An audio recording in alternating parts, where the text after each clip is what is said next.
നമസ്തേ. വെടിനിർത്തലിനായി കെഞ്ചിയ പാകിസ്ഥാന്റെ അപേക്ഷ അംഗീകരിച്ചതാണോ ഭാരതം ചെയ്ത അപരാധം? വെടിനിർത്തലിൽ വാക്കാൽ ധാരണയിലെത്തിയ ശേഷം അത് ലംഘിച്ച പാകിസ്ഥാന്റെ ചതിയും വഞ്ചനയും ലോകത്തോട് വിളിച്ചു പറയാതെ ഇല്ലാത്ത അമേരിക്കൻ മധ്യസ്ഥത ഉയർത്തിക്കാട്ടി നമ്മുടെ സൈന്യത്തിൻ്റെ മനോവീര്യം കെടുത്തുന്ന സമീപനം ഭാരതത്തിൻ്റെ ശത്രുക്കളുടെ കയ്യിൽ അടിക്കാനുള്ള വടി കൊടുക്കും പോലെയല്ലേ? ഡൊണാൾഡ് ട്രംപിൻ്റെ വിടുവായത്വം നരേന്ദ്രമോദിയുടെ രാജ്യതന്ത്രജ്ഞതയുടെ പരാജയമെന്നോണം വ്യാഖ്യാനിക്കുന്നതും പാകിസ്ഥാന് കൈകൊടുക്കും പോലെയല്ലേ? സുധീരവും ശക്തവുമായ തീരുമാനങ്ങൾ എടുക്കുന്ന ഒരു ഭരണകൂടത്തെ ഇകഴ്ത്തിക്കാട്ടുന്നതും പരോക്ഷമായി പാകിസ്ഥാനുള്ള സ്തുതി പാടലല്ലേ? വെടിനിർത്തലിലും വെടിനിർത്തൽ ലംഘനത്തിലുമുള്ള അഭ്യൂഹങ്ങൾക്കും ഊഹാപോഹങ്ങൾക്കും ഭാരതത്തിൻ്റെ ആദരണീയനായ പ്രധാനമന്ത്രി തന്നെ വ്യക്തമായ മറുപടി നൽകിയിട്ടുണ്ട്. ചതിച്ചവരെ വെറുതെ വിടില്ലെന്ന് അദ്ദേഹം പ്രഖ്യാപിച്ചു കഴിഞ്ഞു. തിരിച്ചടി പാകിസ്ഥാന് താങ്ങാനാവില്ല.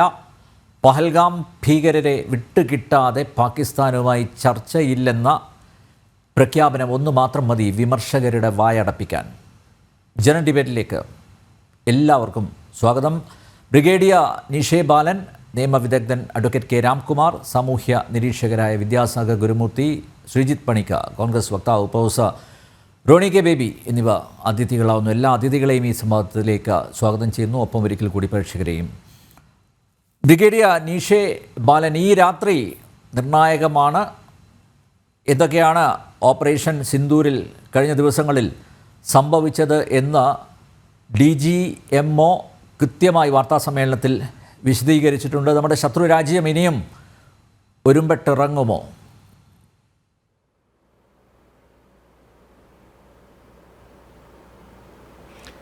തീർച്ചയായും അതിനുവേണ്ടി നമ്മൾ തയ്യാറായിട്ടിരിക്കണം.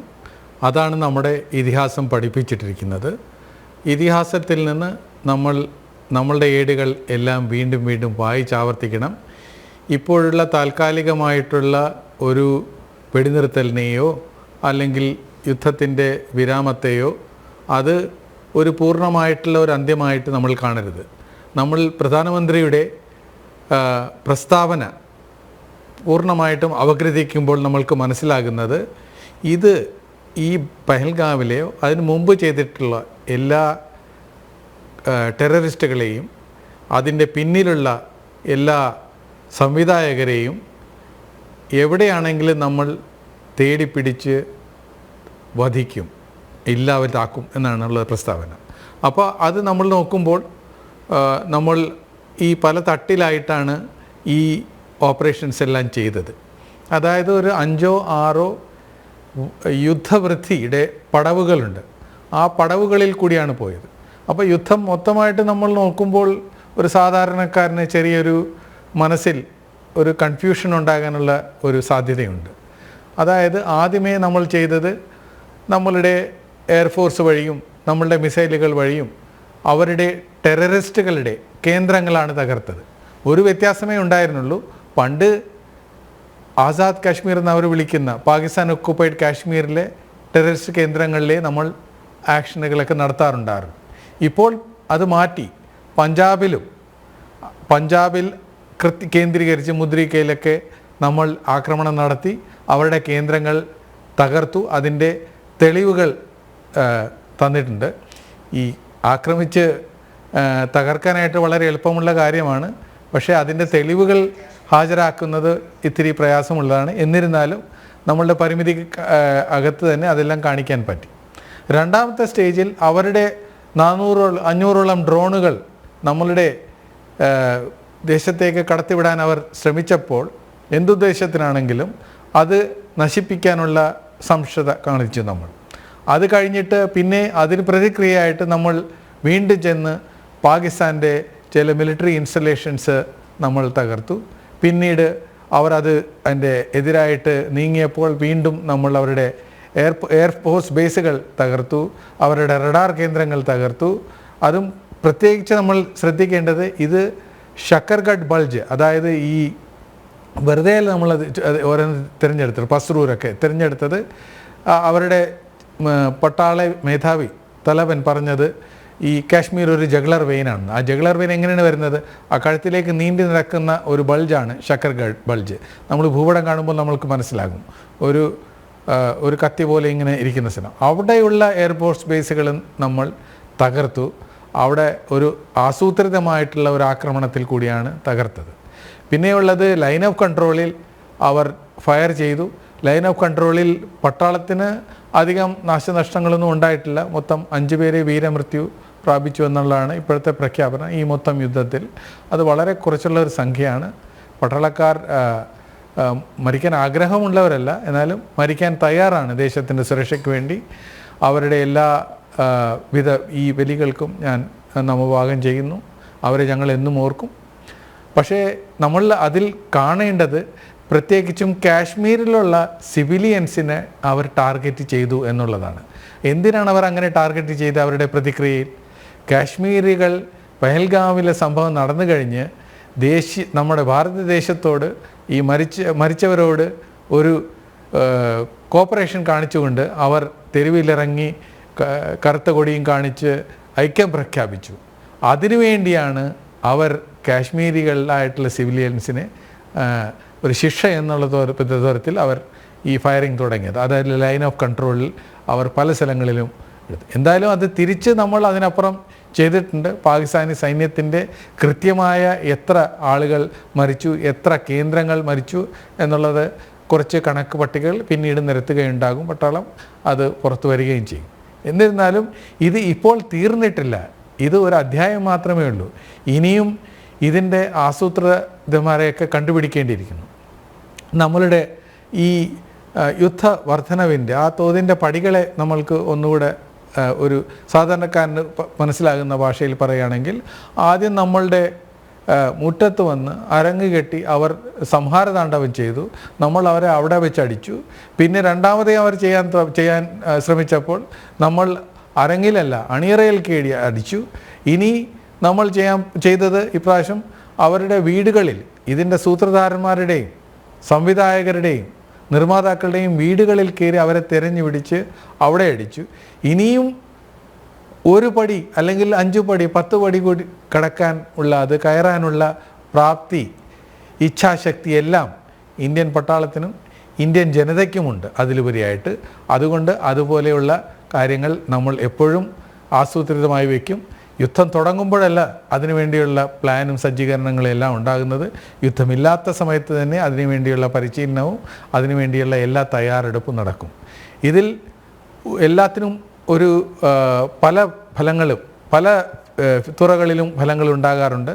നമ്മളുടെ ഇന്ത്യയിൽ തന്നെ ഉണ്ടാക്കിയിട്ടുള്ള ആകാശ് മിസൈൽ, ബ്രഹ്മോസ് മിസൈൽ എന്ന് മാത്രമല്ല പലതര ഡ്രോണുകൾ എല്ലാം നമ്മൾ യുദ്ധത്തിൽ പ്രയോഗിച്ചു. ഇതൊരു യുദ്ധം തന്നെയായിരുന്നു എന്നുള്ളത് പറയാൻ എനിക്കൊരു മടിയുമില്ല. അത് പ്രയോഗിച്ച് കഴിഞ്ഞിട്ട് അതിൻ്റെ എന്താണ് ആ ഗ്രൗണ്ടിലുള്ള ഒരു എഫക്റ്റ്, പരിണാമം എന്നുള്ളത് വിലയിരുത്താൻ നമ്മൾക്ക് കഴിഞ്ഞു. അത് ചൈനീസ് ആയുധങ്ങളുമായിട്ട് പാകിസ്ഥാൻ ഇറങ്ങിയപ്പോൾ നമ്മുടെ കയ്യിലുള്ള ആയുധങ്ങളുടെ എന്താണതിൻ്റെ കരുത്ത് എന്നുള്ളത് അവർക്ക് തെളിയിക്കാൻ പറ്റി. അതുകൊണ്ടല്ലേ ഇത്ര വളരെ കുറച്ച് ഈ കാഷ്വാലിറ്റീസ് മാത്രം ഉണ്ടായിട്ടുള്ളത്. പാകിസ്ഥാനിൽ എന്ത് സംഭവിച്ചു എന്നുള്ളത് അവർക്കറിയാം. യുദ്ധസമയത്ത് പലരും പല പേവാക്കുകളും ദുഷ്വാർത്തകളും എല്ലാം പറഞ്ഞു പരത്തും. അതെല്ലാം നമ്മൾ വിശ്വസിക്കേണ്ട. നമ്മൾക്കറിയാവുന്നത് നമ്മളുടെ ഡയറക്ടർ ജനറൽ ഓഫ് മിലിറ്ററി ഓപ്പറേഷൻസിന് അദ്ദേഹത്തിനടുത്ത് പാകിസ്ഥാൻ്റെ director general military operation phone വഴി ഇങ്ങോട്ടാണ് സംസാരിച്ചത്, അല്ലാതെ അങ്ങോട്ടല്ല സംസാരിച്ചത്. ആ ഹോട്ട് ലൈനിൽ കൂടി യുദ്ധം നിർത്താൻ പറ്റുമോ എന്നുള്ളത് ചോദിച്ചു. ആലോചിച്ച് രാഷ്ട്രപരമായി തീരുമാനിക്കേണ്ട ഒരു കാര്യമാണ്. അതിൽ പല കാര്യങ്ങളും ഉണ്ടാകും. ഇന്ത്യ ഏത് തോതിലാണ് നമ്മൾ പ്രത്യേകിച്ച് ശ്രദ്ധിക്കേണ്ടത്, ഈ യുദ്ധം തുടങ്ങുന്നതിന് മുമ്പ് എന്താണ് നമ്മളുടെ ഉദ്ദേശം? നമ്മളുടെ ഉദ്ദേശം ഈ ടെററിസ്റ്റുകളെ, ക്യാമ്പുകളെ, അതിൻ്റെ പുറകിൽ പ്രവർത്തിച്ചവരെ നശിപ്പിക്കുക എന്നുള്ളതായിരുന്നു. അതിലപ്പുറം നമ്മൾ ചെയ്തു. പാകിസ്ഥാൻ്റെ ന്യൂക്ലിയർ ഇൻസ്റ്റലേഷൻസിനെ അറ്റാക്ക് ചെയ്യുന്നതിന് തൊട്ട് താഴെ വരെയുള്ള പടി വരെ നമ്മളെത്തി. അപ്പോൾ എല്ലാ പ്രാവശ്യം ഇപ്പോൾ ചില ആളുകൾക്ക് ഒരു രക്തദാഹം ഉണ്ടാകാം, ഒരു പ്രതികാരദാഹം ഉണ്ടാകാം. പക്ഷേ രക്തദാഹം തീർക്കാനുള്ളതല്ല യുദ്ധം, പ്രതികാരം ചെയ്യാൻ മാത്രമായിട്ടുള്ളതാണ്. നമ്മളുടെ രാഷ്ട്രീയ താല്പര്യങ്ങൾ സംരക്ഷിക്കാൻ മാത്രമുള്ളതാണ്. അതിൽ എവിടം വരെ നമ്മൾ പരിമിതി നിർത്തണമെന്നുള്ളത് നമ്മുടേതാണ്. എൻ്റെ അഭിപ്രായത്തിൽ നമ്മളുടെ രാഷ്ട്രത്തിൻ്റെ ഈ ലക്ഷ്യങ്ങളെല്ലാം ഈ യുദ്ധത്തിൽ നമ്മൾ അത് നേടിയെടുത്തിരിക്കുന്നു എന്നുള്ളതാണ്. ഓക്കെ, രാംകുമാർ സാർ, ഭാരത വിജയം ഉൾക്കൊള്ളാൻ കഴിയാത്ത വലിയൊരു വിഭാഗം ഇപ്പോഴും നമ്മുടെ നാട്ടിലുണ്ട്. നോക്കൂ, ഓപ്പറേഷൻ സിന്ദൂറിൻ്റെ ആത്യന്തിക ലക്ഷ്യം ഈ ഭീകരന്മാരുടെ താവളങ്ങൾ തകർക്കുക എന്നുള്ളത് മാത്രമാണ്. നോക്കൂ, 100ഓളം ഭീകരരെ ഭസ്മമാക്കിയിട്ടുണ്ട്. അതിൽ കാണ്ഡഹാർ വിമാന റാഞ്ചലിൽ പങ്കെടുത്തവന്മാരെയൊക്കെ തീർത്തിട്ടുണ്ട്. അതുപോലെ പുൽവാമ ആക്രമണത്തിൽ പങ്കെടുത്ത ആളുകളെയും ഇല്ലാതാക്കിയിട്ടുണ്ട്. എന്നിട്ടും ഭാരതം എന്തോ ഇതൊന്നും പോരാ, ഭാരതം ഇനിയും മുന്നേറണം എന്നൊക്കെ രീതിയിലുള്ള പരാമർശങ്ങളാണ് നമ്മുടെ നാട്ടിൽ നിന്ന് വരുന്നത്. ഇന്നലത്തെ ഈ വെടിനിർത്തൽ ആ ധാരണയുണ്ടല്ലോ, അതുപോലും അത് അപ്രതീക്ഷിതം ആണ് എന്ന രീതിയിലാണ് ഇവിടെയുള്ള ചിലർ പറയുന്നത്. ഇപ്പോഴും നമ്മുടെ വിജയം അത് കൃത്യമായിട്ട് ബ്രീഫ് ചെയ്തിട്ടുണ്ട്. ഇന്ന് DGMO കൃത്യമായിട്ട് അദ്ദേഹം ബ്രീഫ് ചെയ്തിട്ടുണ്ട്. ഏത് രീതിയിലാണ് ഭാരതം സൈനിക ഇടപെടൽ നടത്തിയത്, എന്തൊക്കെ നേട്ടങ്ങൾ നമുക്കുണ്ടായിട്ടുണ്ട് എന്ന് കൃത്യമായി അവലോകനം ചെയ്ത് ബ്രീഫ് ചെയ്തിട്ടും പറഞ്ഞിട്ടും ഇപ്പോഴും അത് ഉൾക്കൊള്ളാനാവാത്തവരുടെ മനോനിലയെ എങ്ങനെയാണ് നോക്കിക്കാണേണ്ടത്?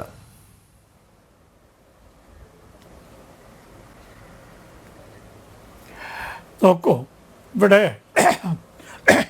ആരും തർക്കിക്കാത്തൊരു കാര്യമുണ്ട്. മതഭീകരതയുടെ ബീഭത്സമായ ഒരു മുഖമാണ് നമ്മുടെ മണ്ണിൽ കാശ്മീരിൽ കണ്ടത്. ഏറ്റവും ക്രൂരവും നിന്ദ്യവും ഒരു മനുഷ്യ മനസ്സാക്ഷിയുള്ള ആരും അംഗീകരിക്കാത്തതുമായ ഹീനകൃത്യം. നിരപരാധികളെ മതം ചോദിച്ചുകൊണ്ട് പച്ചപ്പകൽ വെടിവെച്ച് കൊല്ലുക. എന്നിട്ടും അതിനെതിരായി പ്രവർത്തിക്കുന്നതിനെ വിമർശിക്കാൻ ഇവിടെ ആളുണ്ടായല്ലോ എന്ന് ആലോചിക്കുമ്പോൾ വാസ്തവത്തിൽ ലജ്ജിച്ച് തല താത്തേണ്ട ഒരു സ്ഥിതിയാണ്. എന്താണ് അവിടെ നടന്നത്? കലീമ ചൊല്ലാൻ പറഞ്ഞ് പറ്റാത്തവരെ പരസ്യമായി ഭാര്യമാരുടെ മുമ്പിൽ വെച്ച്, ഒരു ഭാര്യ പാവം പുതുതായി വിവാഹം കഴിച്ച് 5 ദിവസം കഴിഞ്ഞാണ് അവരുടെ മുമ്പിൽ വെച്ച് ഭർത്താക്കന്മാരെ വെട്ടുക. എന്നിട്ട് ആ ഭീകരവാദികളെ നശിപ്പിക്കാൻ ദൃഢപ്രതിജ്ഞയെടുത്ത ഒരു ഭരണകൂടത്തെയും അത് നടപ്പാക്കാൻ കർക്കശമായിട്ടും കൃത്യമായും ശ്രമിച്ച ഒരു പട്ടാളത്തെയും വിമർശിക്കാൻ ഈ രാജ്യത്ത് ആളുണ്ടായെന്ന് ആലോചിക്കുമ്പോൾ വാസ്തവത്തിൽ ലജ്ജയോടൊപ്പം തന്നെ ദുഃഖവും തോന്നും. ആരാണിത്? ഇവരെ 2 രാജ്യങ്ങളാണ് അവരെ സഹായിച്ച്, ടർക്കിയും മധുരമനോഹര മനോജ്ഞ ചൈനയും. ഈ 2 രാജ്യങ്ങൾക്ക് ഈ രാജ്യത്ത് ഏജൻറ്റുമാരുണ്ട്. അത് പരക്കെ അറിയപ്പെടുന്നതാണ്. കാരണം ടർക്കി ഈ രംഗത്തെ അഗ്രഗണ്യനാണ്. മതഭീകരതയ്ക്കും മതവൈരങ്ങൾക്കും മതകലഹങ്ങൾക്കും 1921 ഖിലാഫത്ത് പൊട്ടിപ്പുറപ്പെട്ട ടർക്കിയിലാണ്. അതിൻ്റെ പ്രത്യാഘാതങ്ങൾ നമ്മുടെ പഴയ മലബാർ പ്രദേശത്തുണ്ടായിട്ടുള്ളത് ചരിത്രത്തിൻ്റെ ഭാഗമാണ്. അതേപോലെ തന്നെ അവരുടെ ഒരു ആയുധമാണ് കാമിക്കോസ. കാമിക്കോസയാണ് പ്രധാനമായിട്ടും പാകിസ്ഥാൻ ഭാരതത്തിനെതിരായിട്ട് ഉപയോഗിച്ചത്, കൂട്ടത്തിൽ ചൈനയുടെ ഉപകരണങ്ങളും. പക്ഷേ അത് പരാജയപ്പെട്ടു. നമ്മുടെ രാജ്യത്തിനകത്ത് ആഭ്യന്തര രംഗത്ത് കാമിക്കോസകളുണ്ട്. ടർക്കിയോടും മധുരമനോഹര മനോജ്ഞ ചൈനയോടും ഇപ്പോഴും മാനസികമായ അടിമത്തവും വിധേയത്വം പുലർത്തുന്ന ആളുകളുണ്ട്. അവർ പറയുന്നത് പാകിസ്ഥാനുമായിട്ട് യുദ്ധം പാടില്ല, അവിടെ സ്ത്രീകളുടെ കരച്ചിൽ കാണണം. ആരായത് പറയുന്നത്? ഞാൻ മനസ്സിലാക്കുന്നത് ഒരു മുൻ MLA-യും തിരുവനന്തപുരത്തെ ഏതോ ഒരു ശാരദക്കുട്ടിയും. ഇവർക്ക് എന്ത് പറ്റി? ഇവർ 2 പേരും ഇപ്പോൾ സാധാരണ ഇത്തരം സംഭവങ്ങളുണ്ടാകുമ്പോൾ നമ്മുടെ നാട്ടിൽ സാംസ്കാരിക നായകന്മാരും നായകത്തികളുമാണ് രംഗത്ത് വരുന്നത്. അവർക്ക് വളരെ പരിമിതമായ ആവശ്യങ്ങളേ ഉള്ളൂ. ഒരു ചക്കാത്ത ഗൾഫ് യാത്ര, ഒരു പുരസ്കാരം, പിന്നെ പത്രത്തിൽ പേര് വരൽ. ഇക്കുറി അവർ പൊതുജന അഭിപ്രായം പേടിച്ച് ഒന്നും മിണ്ടുന്നില്ല. പക്ഷേ ഈ പറഞ്ഞ ശാരദക്കുട്ടിയും പഴയ മുൻ എം.എൽ.എയും വിലപിക്കുന്നു, പാകിസ്ഥാനെതിരായി നമ്മൾ യുദ്ധം ചെയ്താൽ അവിടുത്തെ സ്ത്രീകളുടെ കണ്ണീര് നമ്മൾ കാണണം. 3 ദിവസം കല്യാണം കഴിഞ്ഞ് കാശ്മീരിൽ പോയ ആ പാവപ്പെട്ട ചെറുപ്പക്കാരി സ്ത്രീയുടെ കണ്ണീരിന് ഈ എടപ്പുരോ വർഗത്തിന് യാതൊരു പ്രാധാന്യവുമില്ല. എന്തൊരു നാണക്കേടാണ്. പോട്ടെ, ടർക്കി ഖലീഫ യുദ്ധം ചെയ്ത് കൊടുത്ത് അവരെ സഹായിക്കുന്നു, അതിലെന്ത് അത്ഭുതമുണ്ട്. പക്ഷേ പുരോഗമനത്തിൻ്റെ നാടായ ചൈന ഈ ഭീകരവാദം മതഭീകരവാദത്തിന് സഹായിക്കുക എന്നുള്ളത്, അതിനിവിടെ ആള് ഉണ്ട് എന്നുള്ള വാസ്തവത്തിൽ അത്ഭുതം. കാരണം ചൈനയും ഇവിടെ കുറേ ആളുകൾ പറയും പോലെ മതം മനുഷ്യനെ മയക്കുന്ന കറുപ്പാണ്. പക്ഷേ അവർ സഹായിക്കുന്നത് മതഭീകരവാദത്തെയാണ്. മതഭീകരവാദികളുടെ വോട്ട് തേടിക്കൊണ്ട് പഞ്ചായത്ത് ലെവലിൽ പോലും തെരഞ്ഞെടുപ്പുകളെ അഭിമുഖീകരിച്ച് എങ്ങനെയെങ്കിലും കടിച്ചു തൂങ്ങി അധികാരത്തിൽ നിൽക്കുന്ന ഒരു വർഗമാണ്. കൂട്ടത്തിൽ നമ്മുടെ മതേതരക്കാരും അവരില്ലാതെ ഈ രാജ്യം തികയില്ലല്ലോ. കപട മതേതരവാദികളും ഇപ്പോൾ പല പല സംശയങ്ങളുമായിട്ട് രംഗത്ത് വന്നിരിക്കണം. അവർക്ക് വിശ്വസിക്കാൻ പറ്റുന്നില്ല. കാരണം ആദ്യം അവർ പറഞ്ഞു ഇവിടെ രഹസ്യാന്വേഷണ വിഭാഗം പരാജയപ്പെട്ടു, അതുകൊണ്ടാണ് പ്രധാനമന്ത്രി അവിടെ പോകാത്തത്. അത് കളവാണെന്ന് അവർക്ക് ബോധ്യമായി. കാരണം തക്ക മറുപടി കിട്ടി. ഇപ്പോൾ മറ്റൊന്നും പറയാനില്ല. ഇപ്പം പറയുന്നത് അമേരിക്ക എന്തുകൊണ്ട് ഇടപെട്ടു, ആരാണ് മധ്യസ്ഥൻ, ഇതൊക്കെ ജനങ്ങൾക്ക് അറിയണം. ഇതെല്ലാം പരസ്യമായ വസ്തുതയാണ്. ഇപ്പോൾ നേരത്തെ എൻ്റെ സുഹൃത്ത് ബ്രിഗേഡിയർ പറഞ്ഞ മാതിരി പാകിസ്ഥാൻ്റെ DGM 1 മണിക്ക് ഇന്ത്യയുടെ DGM-ആയിട്ട് ബന്ധപ്പെട്ട് നമുക്ക് സംസാരിച്ച് തീർക്കാമെന്ന് പറഞ്ഞതിൻ്റെ അടിസ്ഥാനത്തിൽ ഗൗരവമായ ആലോചനയ്ക്ക് ശേഷം 3 മണിക്കാണ് സമ്മതമാണെന്ന് ഇന്ത്യ അറിയിച്ച് അതിനുശേഷമാണ് 5 മണിക്ക് വെടിനിർത്തലുണ്ടായത്. അമേരിക്കക്കാർ അവരുടെ താല്പര്യം അനുസരിച്ച് പ്രവർത്തിച്ചിട്ടുണ്ടാകാം. അതിനെന്താ തെറ്റ്? ഇറാൻ മധ്യസ്ഥയ്ക്ക് സന്നദ്ധ പ്രകടിപ്പിച്ച്, അതിലെന്താ തെറ്റ്? വേറെ രാജ്യങ്ങൾ സന്നദ്ധ പ്രകടിപ്പിച്ചില്ലേ? ഖത്തർ, മുസ്ലിം രാജ്യമായ ഖത്തർ മധ്യസ്ഥയ്ക്ക് തയ്യാറായില്ലേ? അങ്ങനെ ഒറ്റപ്പെട്ടു എന്നൊരു സ്ഥിതിവിശേഷം വന്നപ്പോഴാണ് പാകിസ്ഥാൻ കീഴടങ്ങാൻ തീരുമാനിച്ചു. പക്ഷേ ഇവിടുത്തെ പാകിസ്ഥാൻ അനുകൂലികൾക്ക് അതുകൊണ്ട് ഭയങ്കര വിഷമായിപ്പോയി. കാരണം അവർ വിചാരിച്ചത് യുദ്ധം ഒരുപാട് കാലം നീക്കും, ഇവിടെ വിലക്കയറ്റം ഉണ്ടാകും, ഒരുപാട് പേര് മരിക്കും, മോദി ഗവൺമെൻറ് പ്രതിസന്ധികൾ അഭിമുഖീകരിക്കും, ഞങ്ങൾക്ക് രാഷ്ട്രീയമായിട്ട് ആഘോഷിക്കാം. അവരുടെ കണക്കുകൂട്ടലുകളൊക്കെ തെറ്റി. 5 ദിവസം കൊണ്ട് ശക്തമായ രീതിയിൽ നമ്മുടെ ചുണക്കുട്ടികൾ വേണ്ട രീതിയിൽ പ്രവർത്തിച്ച് ഭീകര താവളങ്ങളൊക്കെ നശിപ്പിച്ചു. ഇനി നശിപ്പിച്ചു എന്ന് പറയാറായിട്ടില്ല. കാരണം ഈ ഹീനകൃത്യം ചെയ്ത 4 പേരെ, അവരുടെ പേരടക്കം ഇന്ത്യൻ പട്ടാളത്തിനറിയാം. അവരിപ്പോഴും ഒളിവിലാണ്. അവരെ കിട്ടുന്നത് വരെ ഓപ്പറേഷൻ സിന്ദൂർ ഇനിയും തുടരണം. ഇതൊക്കെ കാണുമ്പോൾ ഇവിടുത്തെ കപട മതേതരക്കാർക്ക് ചോര തിളക്കുകയാണ്. കാരണം അവരിത്രയും കാലം പറഞ്ഞ് പരത്തിയതൊക്കെ പൊള്ളത്തരാണെന്ന് മനസ്സിലായി. എന്ന് മാത്രമല്ല, കപട മതേതരവാദികളുടെ സഹായികളുടെയും അനുഭാവികളുടെയും എണ്ണം കുറഞ്ഞു വരികയാണ്. നമുക്കെല്ലാവർക്കും അറിയാം, അസ്രുദ്ദീൻ ഒവൈസി ശക്തമായി മുസ്ലിങ്ങൾക്ക് വേണ്ടി സംസാരിക്കുന്നതാണ്. അതിലെന്താ തെറ്റ്? അദ്ദേഹം ഒരു മുസ്ലിമാണ്. അദ്ദേഹം അല്ലാണ്ട് ആരാ മുസ്ലിങ്ങൾക്ക്? പക്ഷേ മുസ്ലിങ്ങൾക്ക് വേണ്ടി സംസാരിക്കുന്നതും മറ്റ് മതങ്ങളെ വിരുദ്ധമായി സംസാരിക്കുന്നതും രണ്ടാണ്. മുസ്ലിങ്ങൾക്ക് വേണ്ടി മുസ്ലിങ്ങൾ ആവശ്യങ്ങൾ ഉന്നയിക്കുന്നത് ഈ രാജ്യത്ത് പരിപൂർണമായും അനുവദനീയമാണ്. അവർക്ക് മതപരമായ ആവശ്യങ്ങൾ. ആ ഒവൈസി എന്താ പറഞ്ഞ്? ഇസ്ലാം ഒരിക്കലും മതഭീകരത അനുവദിക്കുന്നില്ല, പാകിസ്ഥാൻ ചെയ്യുന്നത് തെറ്റാണ്. നമ്മുടെ രാജ്യത്തെ പൗരന്മാർ ഒറ്റക്കെട്ടായി, പ്രത്യേകിച്ച് മുസ്ലിങ്ങൾ ഒറ്റക്കെട്ടായി നിന്ന് പാകിസ്ഥാന്. എല്ലാവർക്കും അറിയാവുന്ന സാൽമൻ ഖുർഷി എന്ന വളരെ ഉന്നത ജാതനാണ്, ഉന്നത വിദ്യാഭ്യാസം നേടിയാണ്, സുപ്രീം കോടതിയിലെ പ്രമുഖ അഭിഭാഷകൻ. അദ്ദേഹം ഇതേപോലെ തന്നെ പറഞ്ഞു, നമ്മുടെ രാജ്യത്തിൻ്റെ സംസ്കാരം അനുസരിച്ച് ഈ മതഭീകരത ഒരിക്കലും അനുവദിക്കാൻ പാടില്ല. ഇതൊക്കെയായിട്ടും നമ്മുടെ പുരോഗമനക്കാർക്കും ടർക്കി അനുഭാവികൾക്കും തൃപ്തിയായിട്ടില്ല. അവരിപ്പോഴും പറയണത് അയ്യോ പാകിസ്ഥാനുമായി യുദ്ധം ഉണ്ടാവാൻ പാടില്ല, അവിടെ മരണം സംഭവിക്കും, അവിടെ സ്ത്രീകളുടെ കണ്ണീര് കാരണം.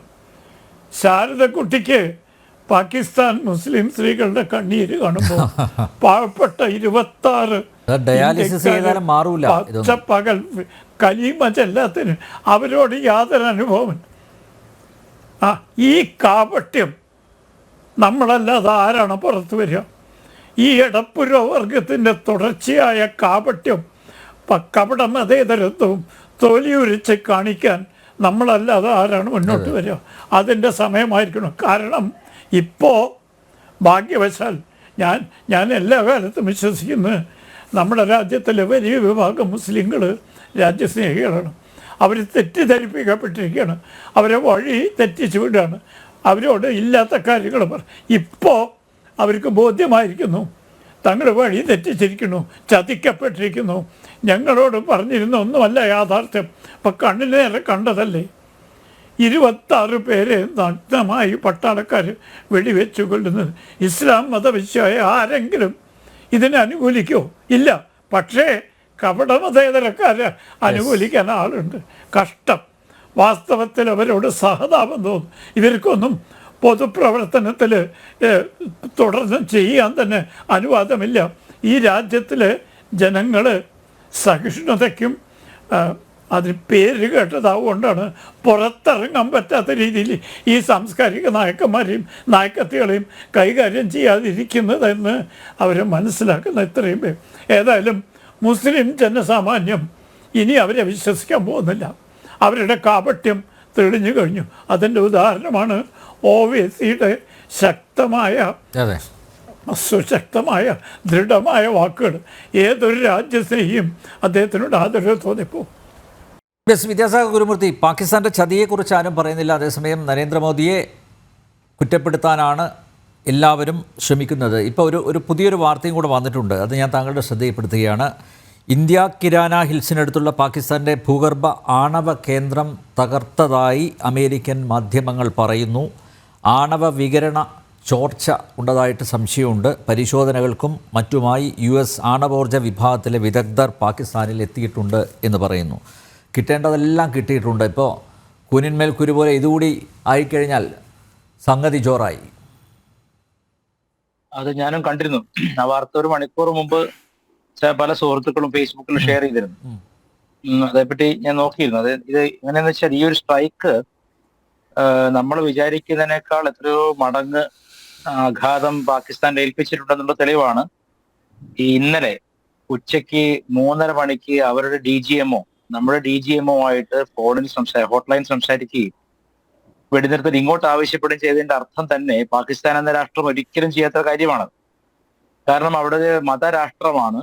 അവരുടെ കീഴടങ്ങൽ അല്ലെങ്കിൽ അടിയറവ് പറച്ചിൽ മതപരമായ ഒരു അടിയറവ് പറച്ചിലായിട്ട് ജനത വ്യാഖ്യാനിക്കാൻ സാധ്യതയുള്ള ഒരു രാജ്യമാണ്. അതുകൊണ്ട് ഒരിക്കലും അവര് ഇങ്ങോട്ട് വിളിച്ചൊരു സീസ് ഫയറിന് റിക്വസ്റ്റ് ചെയ്ത ചരിത്രമില്ല. തോറ്റാലും നമ്മൾ തോറ്റില്ല എന്ന് കരയേയുള്ളൂ. അപ്പൊ ഇപ്രാവശ്യം അങ്ങനെയല്ല. ഇപ്രാവശ്യം വിളിച്ച് ഇങ്ങോട്ട് പറഞ്ഞിട്ട് ഞങ്ങളോട് ദയവ് ചെയ്ത് ഞങ്ങളെ രക്ഷിക്കണമെന്ന രീതിയിലാണ് പറഞ്ഞിരിക്കുന്നത്.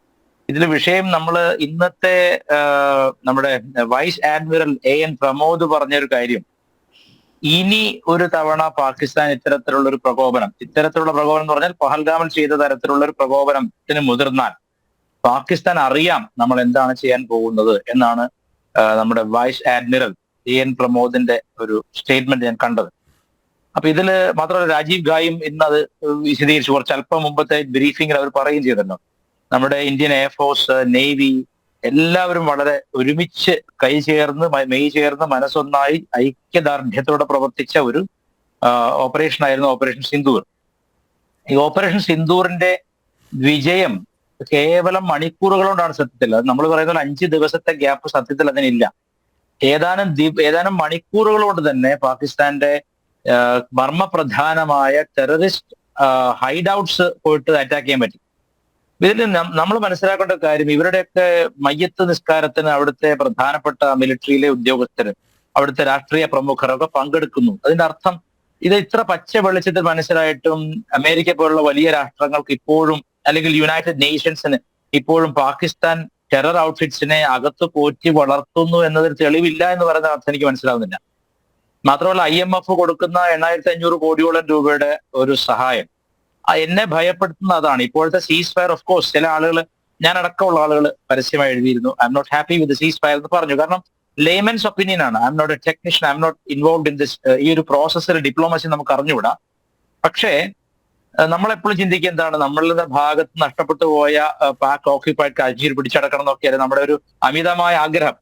ഗ്രൗണ്ട് റിയാലിറ്റി വളരെ വ്യത്യസ്തമായിരിക്കാം, എങ്കിലും നമ്മുടെ ആഗ്രഹം അതാണ്. പക്ഷേ പെട്ടെന്നുണ്ടായ സീസ് ഫയറിൽ ഞാനടക്കമുള്ള ആളുകളൊക്കെ നിരാശരായിരുന്നു. അതിന് പ്രധാനപ്പെട്ട കാരണം ഒരു തെറ്റും ആരോടും ചെയ്തിട്ടില്ലാത്ത, യാതൊരു പ്രകോപനം സൃഷ്ടിക്കാത്ത ഒരു രാജ്യത്ത് കടന്നു വന്ന് വിനോദസഞ്ചാരികളെ, വളരെ സന്തോഷപൂർവ്വം അവരുടെ അവധിക്കാലം ചെലവഴിച്ചിരുന്ന ആളുകളെ മതം ചോദിച്ച് നെറ്റിയിൽ അതായത് പോയിന്റ് ബ്ലാങ്ക് ആണ്, നെറ്റിയിൽ നിറയൊഴിച്ച് കൊല്ലാൻ മാത്രമുള്ള ക്രൗര്യം, നൃശംസത, നീചത്വം ഒക്കെ ഉള്ള ഒരു സംസ്കാരം അവർ പ്രചരിപ്പിക്കുകയാണ്.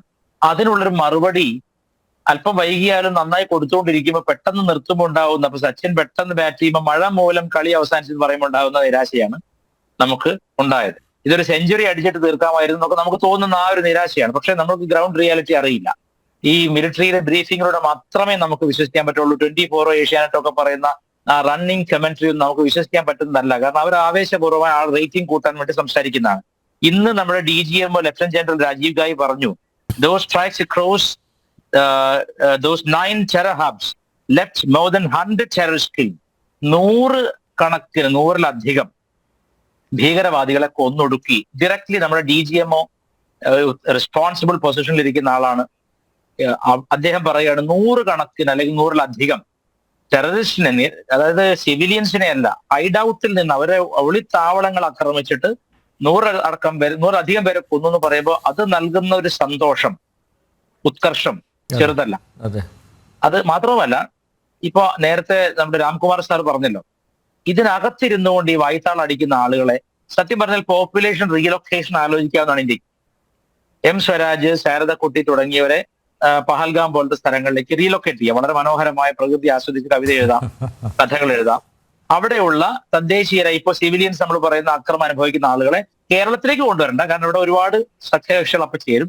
ഏതെങ്കിലും ഒരു ഭാഗത്തേക്ക് റീലൊക്കേറ്റ് ചെയ്താൽ നന്നായിരിക്കുന്ന ഒരു ചിന്ത എനിക്കുണ്ട്. കാരണം അഥവാ പാകിസ്ഥാന് ഷെല്ലാക്രമണം ഉണ്ടെങ്കിൽ അത് എത്രത്തോളം മധുരം അനുജ്ഞമാണെന്ന് അവർക്ക് നേരിട്ട് അനുഭവിക്കാനുള്ള ഒരു അവസരം ഉണ്ടാവും.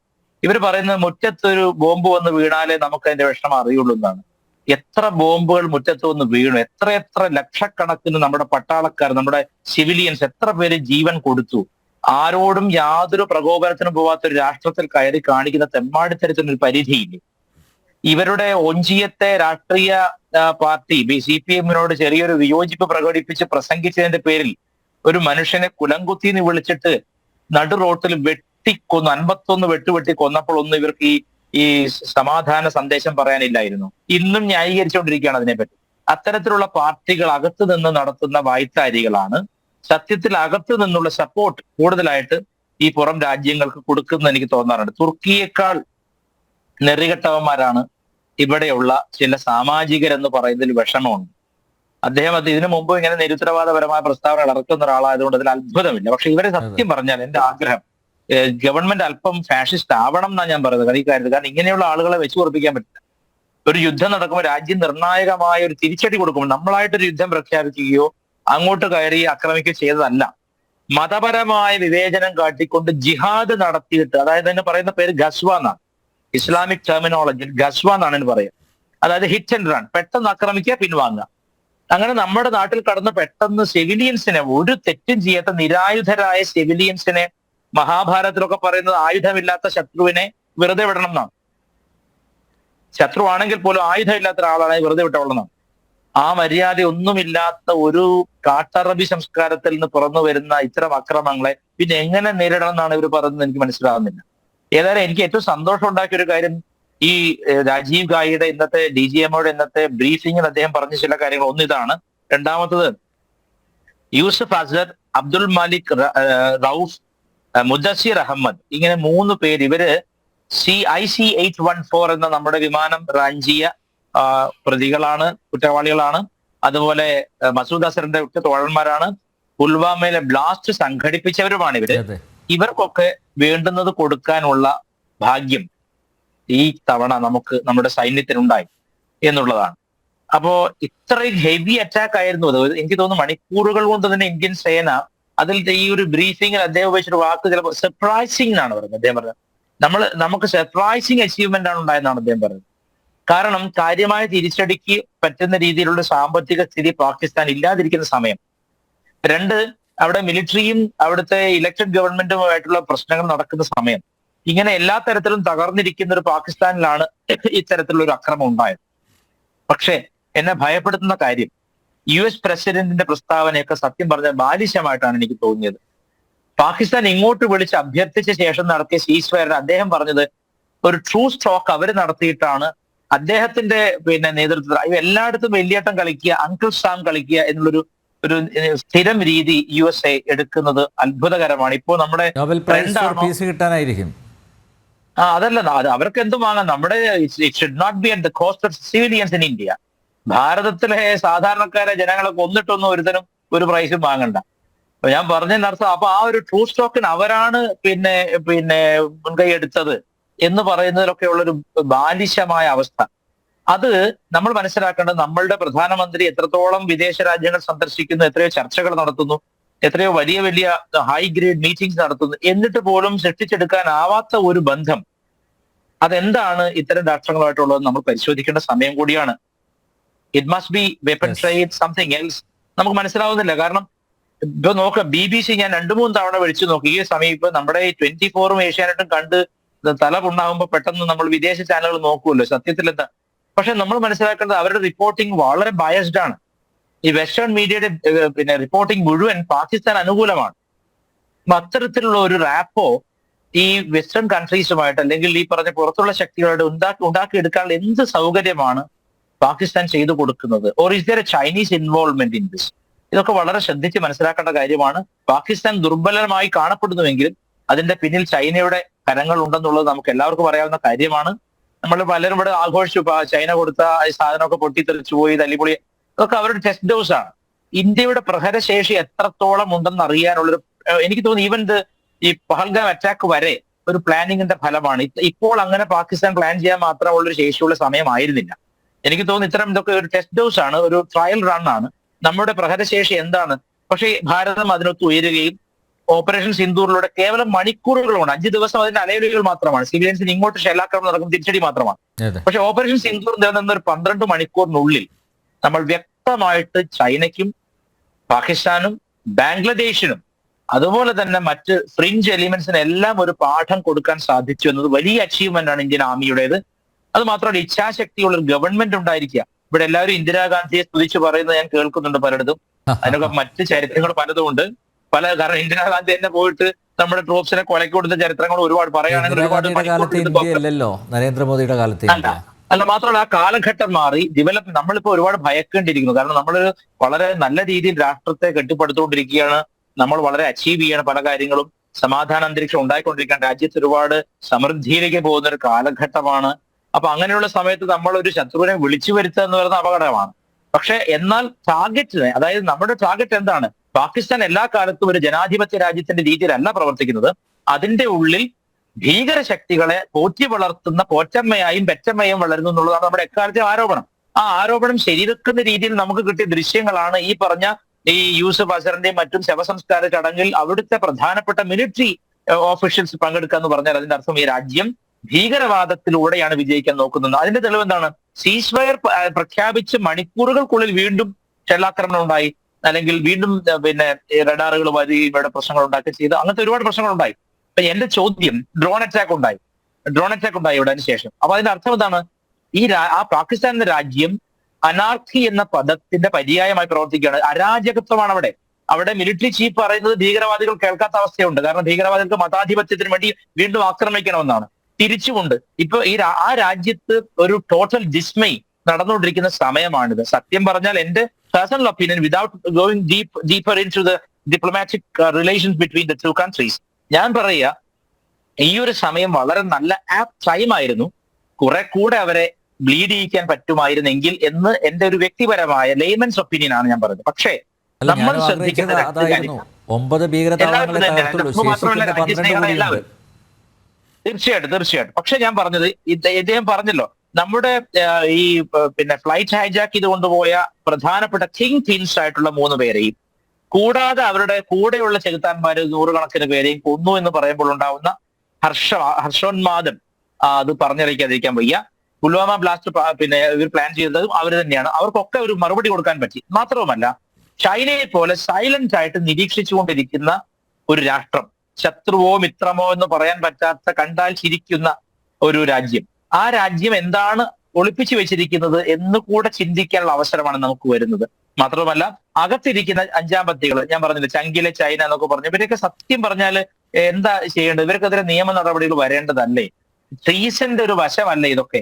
ഈ സുഖിപ്പിക്കുന്ന തരത്തിലുള്ള സോഫ്റ്റ് ലിറ്ററേച്ചർ എഴുതി വിടുക, അല്ലെങ്കിൽ ഫേസ്ബുക്കിലും മറ്റ് സോഷ്യൽ മീഡിയയിൽ നിരുത്തരവാദപരമായിട്ട് യുദ്ധത്തെ വിലക്കുകയും, അതായത് അവൻ ചെയ്യുന്ന ജിഹാദിനെ പോരാട്ടമായി വിശേഷിപ്പിക്കുകയും നമ്മളുടെ തിരിച്ചടിയെ ഒരു യുദ്ധമായി വിശേഷിപ്പിക്കുകയും ചെയ്യുന്നത് തന്നെ വലിയൊരു അബദ്ധമല്ലേ?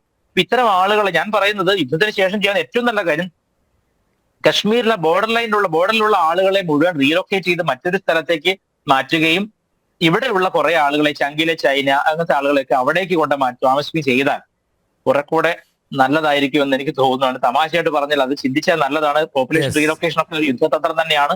എന്തായാലും വളരെ തൃപ്തികരമായ ഒരു മറുപടി പാകിസ്ഥാൻ എന്ന രാഷ്ട്രം മനസ്സിലാക്കുന്ന രീതിയിലുള്ള മറുപടി ഭാരതത്തിന് കൊടുക്കാനായി എന്നതിൽ വലിയ സന്തോഷം രേഖപ്പെടുത്തുകയാണ് ഞാൻ. പ്രൊഫസർ റോണി കെ ബേബി, വെടിനിർത്തലിലും അതുപോലെ ലംഘനത്തിലും ഇപ്പോഴും കോൺഗ്രസിന് സംശയങ്ങൾ ബാക്കിയായുണ്ടോ? ഇന്നലെ തന്നെ വിദേശകാര്യ സെക്രട്ടറി വിക്രം മിശ്രി കൃത്യമായിട്ട് വിശദീകരിച്ചിരുന്നു. ഇതിൽ അമേരിക്കയുടെ ഇടപെടൽ ഇല്ല എന്ന്, 3-ാം കക്ഷി ഇല്ല എന്ന് പറഞ്ഞിരുന്നു. ഇന്ന് director general of military operations കൃത്യമായിട്ട് പറഞ്ഞിട്ടുണ്ട്, പാകിസ്ഥാനാണ് ഇങ്ങോട്ട് കെഞ്ചി വന്നത്, അവർ സമാധാനം ആഗ്രഹിക്കുന്നു, വെടിനിർത്തലിന് തയ്യാറാകണമെന്നൊരു അപേക്ഷയായി സമീപിച്ചത് പാകിസ്ഥാനാണെന്ന് പറയുന്നു. പക്ഷേ ഇപ്പോഴും നരേന്ദ്ര മോദി കൊള്ളരുതാത്തവനാണ് എന്ന രീതിയിൽ അവിടെയാണ് ഒരു കമ്പാരിസൺ വരുന്നത്. ഉറച്ച തീരുമാനം ഇന്ദിരാഗാന്ധി എടുത്തു, നരേന്ദ്രമോദി അമേരിക്കയ്ക്ക് വഴങ്ങിക്കൊടുത്തു, അമേരിക്കയുടെ സമ്മർദ്ദത്തിന് വഴങ്ങി ഇങ്ങനെ ഒരു തീരുമാനത്തിലെത്തി എന്ന രീതിയിലുള്ള പ്രചരണങ്ങൾ കോൺഗ്രസിൻ്റെ ഭാഗത്തു നിന്ന് ഉണ്ട്. നിങ്ങളുടെ ഒരുവിധ എല്ലാ നേതാക്കന്മാരുടെയും, കേരളത്തിൽ ഉള്ളവരുടെ അടക്കം ഭാഗത്തു നിന്ന് അങ്ങനെയുള്ള ചില പരാമർശങ്ങളുണ്ട്. ഇപ്പോൾ സംശയം മാറിയോ കോൺഗ്രസിൻ്റെ? പഹൽഗാമില് ഉണ്ടായ തീവ്രവാദി ആക്രമണത്തിന് ശേഷം കേന്ദ്ര സർക്കാർ സൈന്യത്തിന് പൂർണ്ണ സ്വാതന്ത്ര്യം കൊടുത്തു. സൈന്യം അവരുടെ കടമ അതിന്റെ പൂർണ്ണ അർത്ഥത്തിൽ തന്നെ നിറവേറ്റി. നമുക്കൊക്കെ അഭിമാനിക്കാം, രാജ്യത്തെ പൗരൻ എന്ന നിലയിൽ, ഒരു ഭാരതീയൻ എന്ന നിലയിൽ, ഇന്ത്യക്കാരൻ എന്ന നിലയിൽ നമ്മുടെയൊക്കെ അഭിമാനം വാനോളം ഉയർന്നു നിൽക്കുന്ന ഒരു നിമിഷമാണ്. അതുപോലെ ഒരു കനത്ത തിരിച്ചടിയാണ് നമ്മൾ പാകിസ്ഥാന് നൽകിയത്. പക്ഷേ എന്നോട് ഇപ്പോൾ ചോദിച്ചതുപോലെ അതായത് ചില കല്ലുകടികൾ ഉണ്ടായിട്ടുണ്ട്. ഒരു സാധാരണ ഒരു പൗരൻ എന്ന നിലയിലൊക്കെ ചിന്തിക്കുമ്പോൾ പ്രത്യേകിച്ച് നമുക്കറിയാം ഇതിൻ്റെ അകത്ത് അനാവശ്യമായിട്ട് ഒരു അമേരിക്കൻ എലമെന്റ് ഇതിലേക്ക് കടന്നു വന്നിട്ടുണ്ട്. നമ്മളത് ആഗ്രഹിച്ചാലും ആഗ്രഹിച്ചില്ലെങ്കിലും. കാരണം ഇന്നലെ തന്നെ നമ്മൾ കണ്ടു, 6 മണിക്കാണ് വിക്രം മിശ്രിയുടെ ഇന്നലെ പത്രസമ്മേളനം നടക്കുന്നത്. അതെല്ലാം നമ്മൾ കണ്ടു. അദ്ദേഹം ഒറ്റ വാക്കിൽ തന്നെ പത്രസമ്മേളനം നടത്തിയിട്ട് ഞാൻ തിടുക്കപ്പെട്ടു പോവുകയാണ്. അദ്ദേഹം പത്രമാധ്യമ സുഹൃത്തുക്കളൊക്കെ ഉള്ള ചോദ്യങ്ങൾ ചോദിക്കാൻ തയ്യാറാകുന്നു. അദ്ദേഹം അതിനൊന്നും ചോദ്യങ്ങൾക്കൊന്നും ചെവി കൊടുക്കാൻ തയ്യാറാകാതെ ഒറ്റ വാക്കില് അദ്ദേഹം സീസ് ഫയർ 5 മണി തൊട്ട് നിലവിൽ വന്നിരിക്കുന്നു എന്ന് പറഞ്ഞിട്ട് അദ്ദേഹം പോവുകയാണ് ചെയ്തത്. പക്ഷെ നമ്മൾ അതിന്റെ അകത്ത് അതാണ് നമുക്ക് അതിനകത്തൊരു പ്രതിഷേധം. ഇതൊരു കേന്ദ്ര സർക്കാരിനെതിരെയുള്ള ഒരു വിമർശനമായിട്ടൊന്നും അല്ല ഞാൻ ഇവിടെ ഉന്നയിക്കാൻ വേണ്ടി ആഗ്രഹിക്കുന്നത്. നമുക്കറിയാം 1971 സിംല കരാറ്, ആ സിംല കരാറ് നമ്മൾ ഒപ്പുവെച്ചു. ആ സിംല കരാറിൽ ഇന്ത്യയും പാകിസ്ഥാനും ഒപ്പുവെച്ചു. അതിന്റെ അകത്തുള്ള ഒരു പ്രധാനപ്പെട്ട കണ്ടീഷൻ എന്ന് പറയുന്നത് ഉഭയകക്ഷി ചർച്ചകളിലൂടെ ഇന്ത്യയും പാകിസ്ഥാനും തമ്മിലുള്ള ഡയറക്റ്റ് ഇൻവോൾവ്മെന്റിലൂടെ ആയിരിക്കണം ഭാവിയിലുള്ള എല്ലാ തരത്തിലുള്ള തർക്കങ്ങളും, ഇതുപോലെയുള്ള ആംബുഷുകൾ, ഏറ്റുമുട്ടലുകൾ. 2 രാജ്യങ്ങളും ഔദ്യോഗികമായി യുദ്ധം പ്രഖ്യാപിച്ചില്ലെങ്കിൽ നമുക്ക് ഒരു യുദ്ധ സമാനമായ സാഹചര്യമായിരുന്നു. ഞാൻ ഇവിടെ പരാമർശിക്കാൻ വേണ്ടി ആഗ്രഹിക്കുന്നത് 1999 കാർഗിൽ പിന്നെ ഇതുപോലെ ഒരു ഏറ്റുമുട്ടലുണ്ട്. അന്ന് അമേരിക്കൻ പ്രസിഡന്റ് ബിൽ ക്ലിന്റൺ, അന്ന് അദ്ദേഹം ഇന്ത്യയുടെ പ്രധാനമന്ത്രിയായിരുന്ന അടൽ ബിഹാരി വാജ്പേയിയും അതുപോലെ പാകിസ്ഥാന്റെ പ്രധാനമന്ത്രിയായിരുന്ന നവാസ് ഷെരീഫിനെയും രണ്ടുപേരും വിളിച്ചിട്ട് പറഞ്ഞു, ചർച്ചകൾക്ക് തയ്യാറാകണം, ചർച്ചകൾ ഉണ്ടാകണം, വേണമെങ്കിൽ വാഷിംഗ്ടണിലേക്ക് വാ, നമുക്കവിടെ ചർച്ച നടത്താം. പക്ഷേ അന്ന് നമ്മുടെ പ്രധാനമന്ത്രിയായിരുന്ന അടൽ ബിഹാരി വാജ്പേയി ശക്തമായിട്ട് പറഞ്ഞു, ഇതിന്റെ അകത്ത് there is no role for a third party. അല്ലെങ്കിൽ ഇതിനകത്തൊരു മൂന്നാം കക്ഷിയുടെ ഒരു ഇടപെടലും വേണ്ട. ഞങ്ങളത് ഇന്ത്യയും പാകിസ്ഥാനും തമ്മിലുള്ള വിഷയങ്ങൾ അത് രണ്ട് രാജ്യങ്ങൾ തമ്മിൽ അത് യുദ്ധമെങ്കിൽ യുദ്ധം അല്ലെങ്കിൽ ഉഭയകക്ഷി ചർച്ചകളെങ്കിൽ ഞങ്ങൾ പരിഹരിച്ചു കൊള്ളാം എന്ന് പറയുന്നു.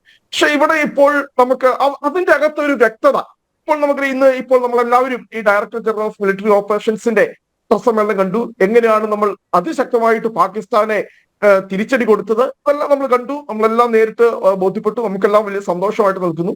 ഈ കേന്ദ്ര സർക്കാരിന്റെ ഭാഗത്തും കൂടി ഒരു വ്യക്തത അതിന്റെ അകത്ത് വരുത്തണം. കാരണം ഇന്ന് വീണ്ടും അമേരിക്ക അത് ആവർത്തിച്ചിട്ടുണ്ട്.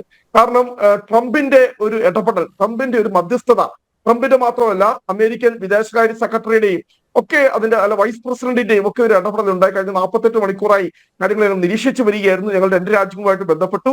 ഇന്ത്യയുടെയും പിന്നെ പാകിസ്ഥാന്റെയും പ്രധാനമന്ത്രിമാരുൾപ്പെടെ അല്ലെങ്കിൽ ദേശീയ സുരക്ഷാ ഉപദേഷ്ടാക്കൾ ഉൾപ്പെടെ ഞങ്ങൾ നിരന്തരമായി ചർച്ച നടത്തി.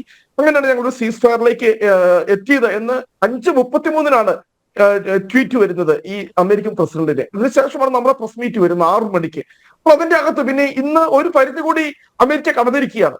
കാശ്മീർ പ്രശ്നം ഉൾപ്പെടെയുള്ള വിഷയങ്ങളിൽ മധ്യസ്ഥത വഹിക്കുവാൻ അമേരിക്കയുമായി സംസാരിച്ചത് പാകിസ്ഥാനാണ് എന്ന വാർത്തയും പുറത്തു വന്നിട്ടുണ്ട്.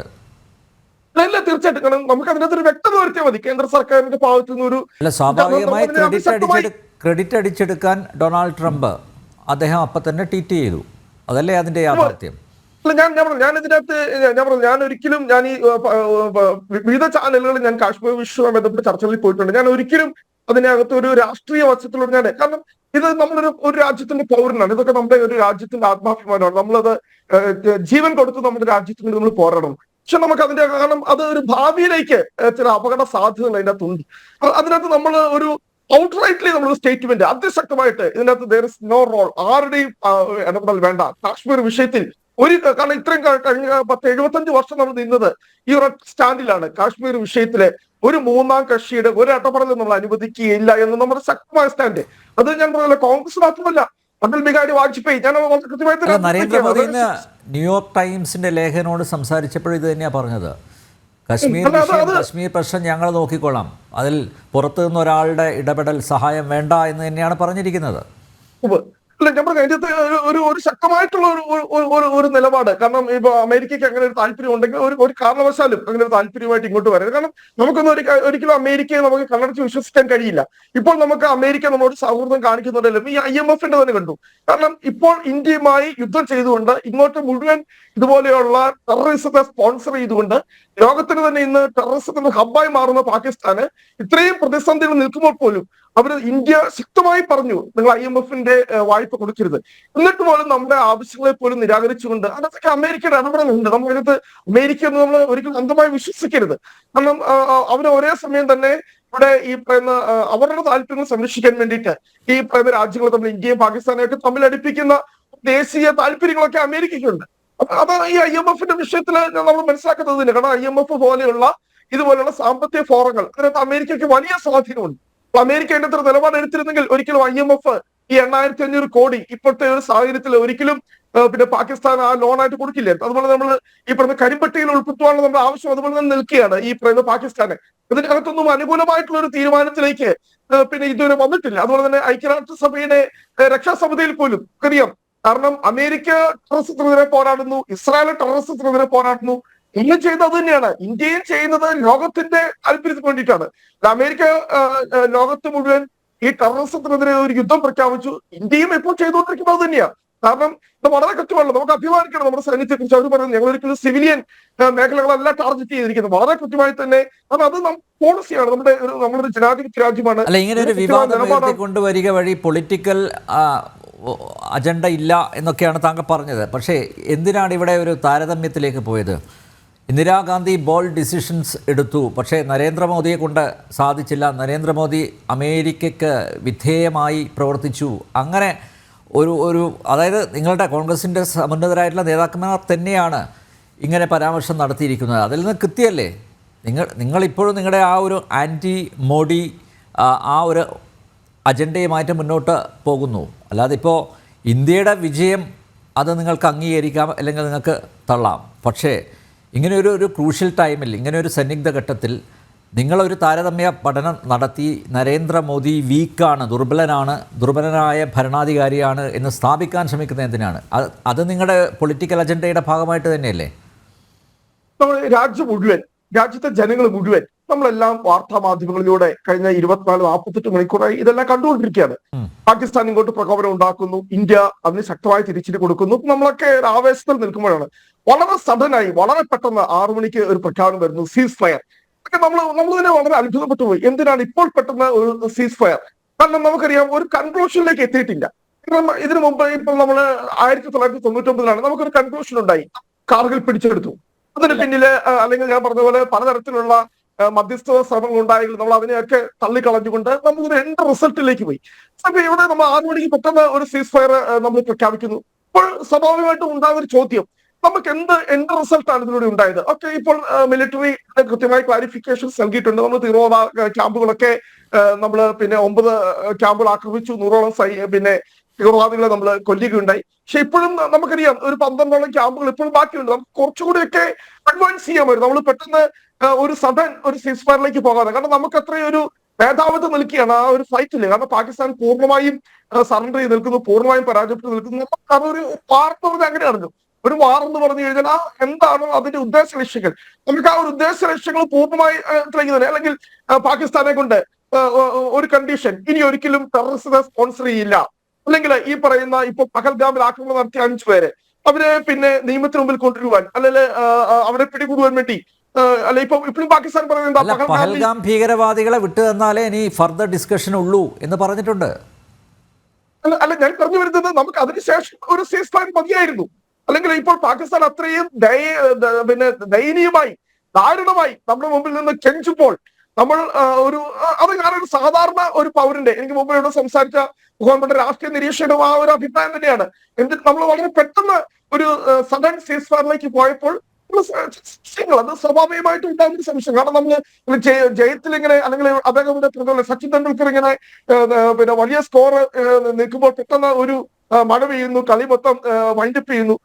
നമ്മളിങ്ങനെ വളരെ മുന്നേറി നിൽക്കുന്ന സാഹചര്യത്തിൽ പെട്ടെന്ന് ഒരു സഡൻ ബ്രേക്ക് വരുമ്പോൾ വരുന്ന ചോദ്യം, നമുക്ക് അതിനകത്ത് ഗെയിൻ ഉണ്ടായി, അല്ലെങ്കിൽ നമുക്ക് നേട്ടം ഉണ്ടായി, നമുക്ക് കുറച്ചുകൂടി മുന്നോട്ട് പോകാമായിരുന്നല്ലോ. അപ്പോൾ എന്തിനാണ് അതിനൊരു ബാക്ക് ഡോർ ഡിപ്ലോമസി ഉണ്ടായത്, അമേരിക്കയുടെ ഇടപെടൽ അവിടെ ഉണ്ടായത്? അങ്ങനെയാണ് സ്വാഭാവികമായിട്ടുള്ള ഒരു ചോദ്യങ്ങൾ മാത്രമേ അവിടെ ഉയർന്നിട്ടുള്ളൂ.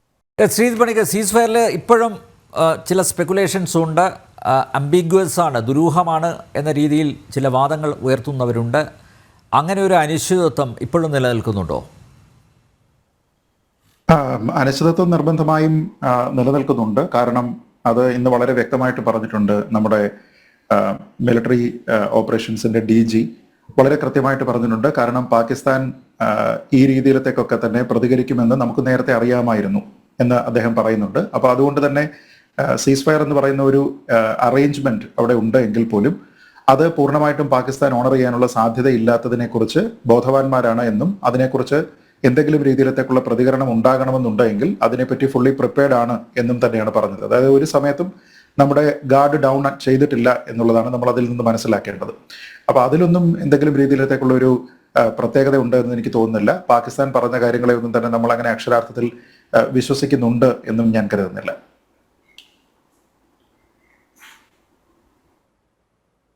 ശ്രീത് പറഞ്ഞോളൂ, കേൾക്കാം. അല്ല, ആ ചോദ്യത്തിന് ഉള്ള എന്റെ റെസ്പോൺസ് അതാണ്. യെസ്. അപ്പോൾ പക്ഷേ ഞാൻ നേരത്തെ പറഞ്ഞതുപോലെ ഇവിടെ ആ താരതമ്യം നടത്തിയല്ലോ, ഒരു കമ്പാരിസൺ. അപ്പോൾ അതിന് പിന്നിൽ ഒരു പൊളിറ്റിക്കൽ അജണ്ട ഇല്ലേ? ആരാണ് മികച്ചത്? അത് കണ്ടില്ലേ, എല്ലാ കോൺഗ്രസ് നേതാക്കന്മാരുടെ സോഷ്യൽ മീഡിയ ഹാൻഡിലുകളിലൊക്കെ പെട്ടെന്നാണ് ഇത് പൊങ്ങി വന്നത്. എല്ലാവരും ഒരേ സ്വരത്തിൽ പറഞ്ഞു. പക്ഷേ രാഹുലിൻ്റെയോ പ്രിയങ്കയുടെയോ ഞാൻ കണ്ടില്ല കേട്ടോ. KC വേണുഗോപാൽ, ജയറാം രമേശ് തൊട്ട് ഇങ്ങോട്ട് നമ്മുടെ ഷാഫി പറമ്പിൽ, രാഹുൽ മാങ്കൂട്ടത്തിൽ, ബൽറാം, എല്ലാവരും ഉണ്ട്. സന്ദീപ് വാര്യർ വരെ എത്തി നിൽക്കുകയാണ്. ആ ഒരു താരതമ്യം. ശ്രീ അനിൽ, നമുക്ക് കുറച്ച് ദിവസം പിന്നിലേക്ക് പോയി കഴിഞ്ഞാൽ ഈ യുദ്ധസമാനമായ സാഹചര്യം ഉണ്ടാകുന്ന സമയത്ത് ഇന്ത്യൻ സർക്കാരിനും ഇന്ത്യൻ സൈന്യത്തിനും എല്ലാവിധ പിന്തുണകളും പ്രഖ്യാപിച്ചിരുന്ന ആൾക്കാർ തന്നെയാണ് ഇവരെല്ലാവരും. പക്ഷേ ഇതിലൊരു സീസ് ഫയർ ഉണ്ടാകുന്നു എന്ന് കാണുന്ന സമയത്ത് എന്തെല്ലാം കാര്യത്തിന്റെ പേരിൽ കേന്ദ്ര സർക്കാരിനെ അല്ലെങ്കിൽ BJPയെ വിമർശിക്കാം എന്നാണ് ഇപ്പോൾ ഇവരെല്ലാം തന്നെ ചിന്തിച്ചുകൊണ്ടിരിക്കുന്നത് എന്നാണ് എനിക്ക് തോന്നുന്നത്. കാരണം ഇപ്പോൾ ഉള്ള ഇവർ കണ്ടിരിക്കുന്ന ഏറ്റവും പ്രധാനപ്പെട്ട പ്രശ്നം ഇതിൽ അമേരിക്ക എവിടെ നിന്ന് വന്നു എന്നുള്ളതാണ്. ഇന്ത്യ ആണെങ്കിലും പാകിസ്ഥാൻ ആണെങ്കിലും ഒരു സമയത്ത് പോലും ഒരു ഡെസിഗ്നേറ്റഡ് മിഡിൽമാൻ ആയിട്ട് ഇതിലെ ഒരു മീഡിയേഷന് വേണ്ടിയിട്ട് അമേരിക്കയെ നിയമിച്ചിട്ടില്ല എന്നുള്ളതാണ് പ്രധാനം. അപ്പോൾ അമേരിക്കയുമായിട്ട് മാത്രമല്ല നോർവേ ഉൾപ്പെടെയുള്ള പല രാജ്യങ്ങളുമായിട്ട് GCC കൺട്രീസ് നിരവധി, G7 കൺട്രീസ്, ഇങ്ങനെ നിരവധി രാജ്യങ്ങളുമായിട്ട് നമ്മുടെ വിദേശകാര്യ പ്രതിനിധികളാണെങ്കിലും പാകിസ്ഥാന്റെ വിദേശകാര്യ പ്രതിനിധികളാണെങ്കിലും on a daily basis multiple times ഇവർ കമ്മ്യൂണിക്കേഷൻസ് നടത്തുന്നുണ്ടായിരുന്നു എന്നതുമായി ബന്ധപ്പെട്ട് ഔദ്യോഗികമായിട്ടുള്ള എക്സ് പോസ്റ്റുകളുണ്ട്. അപ്പൊ നമ്മുടെ അത്തരത്തിലുള്ള പോസ്റ്റുകൾ പറയുന്നത് നമ്മുടെ വിദേശകാര്യ മന്ത്രിയായിട്ടുള്ള ശ്രീ ജയശങ്കർ തന്നെയാണ്. അപ്പൊ അത് എല്ലാ ദിവസവും ഇപ്പൊ നോർവേ പോലെയുള്ള രാജ്യങ്ങൾ പോലും ഓരോ ദിവസവും നമ്മൾ ഇതിന്റെ കാര്യങ്ങളെല്ലാം അവരെ അപ്രൈസ് ചെയ്യുന്നുണ്ട് എന്നുള്ളത് വ്യക്തമാണ്. ആ സമയത്ത് തന്നെ നമ്മൾ വളരെ കൃത്യമായിട്ട് പറയുന്നുണ്ട്. ഇപ്പൊ മാർക്കോ റുബിയോ പോലെയുള്ള ആൾക്കാരോട് നമ്മൾ എല്ലാ ദിവസവും ഇതുമായി ബന്ധപ്പെട്ട കമ്മ്യൂണിക്കേഷൻസ് നടത്തുന്നുണ്ട് എന്ന് പറയുന്നുണ്ട്. നമ്മൾ തത്തുല്യമായിട്ടുള്ള പാകിസ്ഥാൻ ഹാൻഡിലുകളിൽ നോക്കിക്കഴിഞ്ഞാൽ ഒഫീഷ്യലായിട്ട് അവരും ഈ രീതിയിലത്തേക്കുള്ള ഒരു ഇൻഫർമേഷൻ എക്സ്ചേഞ്ച് നടത്തുന്നുണ്ട്. തന്നെയുമല്ല, ഇതിൽ പീസ് ഉണ്ടാകണം, നിങ്ങൾ സമാധാനപരമായിട്ട് ഇരിക്കണം എന്ന് പറഞ്ഞിരിക്കുന്ന ഒരേ ഒരു രാജ്യം അമേരിക്ക മാത്രമൊന്നുമല്ല, ചൈന പോലും അത് പറഞ്ഞിട്ടുണ്ട്. അപ്പൊ ഇങ്ങനെ നിരവധി കമ്മ്യൂണിക്കേഷൻസ് ഡെയിലി നടക്കുന്നുണ്ട്. അതിന്റെ ഭാഗമായിട്ട് ഈ ഒരു എക്സ്ക്ലൂസീവ് ആയിട്ടുള്ള ഒരു ഇൻഫർമേഷൻ നമ്മൾ അനൗൺസ് ചെയ്യുന്നതിന് മുൻപ് അത് അമേരിക്കയുമായിട്ട് ഈ രണ്ട് രാജ്യങ്ങളും സംസാരിച്ചിട്ടുണ്ട് എന്നുള്ളത് വ്യക്തമാണ്. പക്ഷേ ട്രംപ് ആയതുകൊണ്ട് മാത്രമാണ് അതൊരു പക്ഷെ പ്രിയംപ്റ്റ് ചെയ്തുകൊണ്ട് ഈ രണ്ട് രാജ്യങ്ങളും പറയേണ്ടതിനെ മറ്റൊരാൾ അദ്ദേഹം പറഞ്ഞത്. അത് ബൈഡൻ ആയിരുന്നെങ്കിലോ അല്ലെങ്കിൽ മറ്റേതെങ്കിലും ഒരു അമേരിക്കൻ പ്രസിഡന്റ് ആയിരുന്നുവെങ്കിൽ ഇങ്ങനെ മറ്റ് രാജ്യങ്ങളെ പറയേണ്ടുന്ന രാജ്യങ്ങളെ പ്രിയംപ്റ്റ് ചെയ്തുകൊണ്ട് അങ്ങനെ പറയുമായിരുന്നു എന്ന് ഞാൻ കരുതുന്നില്ല. അവിടെ ട്രംപ് ആയതാണ്. അപ്പൊ അത് ഒരു സീരിയസ് ആയിട്ടുള്ള ഒരു പ്രശ്നമാണ് എന്ന് നമ്മൾ കരുതേണ്ടതില്ല. കാരണം അങ്ങനെയാണ് എങ്കിൽ കോൺഗ്രസിനോട് എനിക്കുള്ള ചോദ്യം, അമേരിക്കയുടെ ഇൻവോൾവ്മെന്റ് കൊണ്ട് എന്ത് തരത്തിലുള്ള നിലപാട് മാറ്റമാണ് ഇന്ത്യൻ ഗവൺമെന്റിന് ഉണ്ടായത് എന്നത് പറയേണ്ടി വരും. കാരണം ആദ്യത്തെ ദിവസം മുതൽ തന്നെ ഇന്ത്യൻ സർക്കാർ പറയുന്നത് ഞങ്ങൾ ഇതിനെ എസ്കലേറ്റ് ചെയ്യാനായിട്ട് ആഗ്രഹിക്കുന്നില്ല എന്നാണ്. നമ്മൾ വളരെ പ്രൊപ്പോർഷനേറ്റ് ആയിട്ടുള്ള തിരിച്ചടി മാത്രമേ കൊടുക്കുന്നുള്ളൂ എന്നാണ്. നമ്മൾ വളരെ ശ്രദ്ധാപൂർവം റെസ്ട്രെയിന്റ് പാലിക്കുന്നുണ്ട് എന്നാണ്. വളരെ കൃത്യമായിട്ട് റെസ്പോൺസിബിൾ ആയിട്ടുള്ള ഫൈറ്റാണ് നമ്മുടേത്. പിന്നെ ഏറ്റവും പ്രധാനമായിട്ട് മെഷേർഡ് ആണ്, നോൺ എസ്കലേറ്ററി ആണ് എന്ന് പറയുന്നുണ്ട്. അതായത് ഒരു സമയത്തും ഇതിന്റെ തീവ്രത വർദ്ധിപ്പിക്കുന്നതിനോ യുദ്ധത്തിലേക്ക് പോകുന്നതിനോ എസ്കലേറ്റ് ചെയ്യുന്നതിന് നമുക്ക് യാതൊരു വിധത്തിലുള്ള ആഗ്രഹവും ഇല്ല എന്ന് ഒന്നാമത്തെ ദിവസം മുതൽ ഇന്നലെ വരെ നടത്തിയിരിക്കുന്ന എല്ലാ പത്രസമ്മേളനങ്ങളിലും പ്രസ് ബ്രീഫിങ്ങുകളിലും നമ്മൾ വളരെ കൃത്യമായിട്ട് പറഞ്ഞിട്ടുണ്ട്. എന്ന് വെച്ചാൽ ഇന്ത്യയുടെ ഡിക്ലെയർഡ് പൊസിഷൻ എന്താണ്? ആ ഡിക്ലെയർഡ് പൊസിഷൻ എന്ന് പറഞ്ഞാൽ ഇതൊരു മിലിറ്ററി ആക്ഷൻ ആണ്, ഇതിനെ എസ്കലേറ്റ് ചെയ്തിട്ട് യുദ്ധമായിട്ട് മാറ്റാനായിട്ട് നമ്മൾ താല്പര്യപ്പെടുന്നില്ല എന്നാണ്. നമ്മൾ അതേ താല്പര്യം പാകിസ്ഥാൻ റെസിപ്രോക്കേറ്റ് ചെയ്യണം എന്നുള്ള റിക്വസ്റ്റ് ആണ്. ഇന്നലെ പോലും വ്യോമിക സിംഗ് ഏറ്റവും അവസാനം പറഞ്ഞു നിർത്തിയത് ഇതേ കാര്യമാണ്. എന്ന് വെച്ചാൽ പാകിസ്ഥാൻ അത് റെസിപ്രോക്കേറ്റ് ചെയ്യണമെന്ന് വെച്ചാൽ പാകിസ്ഥാൻ ഈ കാര്യങ്ങളെല്ലാം തന്നെ അവസാനിപ്പിച്ച് അവര് ഇതിലൊരു അയവ് വരുത്തി നമ്മളോട് സംസാരിക്കാൻ വരണം എന്നാണ് പറയുന്നത്. പാകിസ്ഥാൻ വഴങ്ങണം എന്നാണ്. അപ്പൊ പാകിസ്ഥാൻ വഴങ്ങി.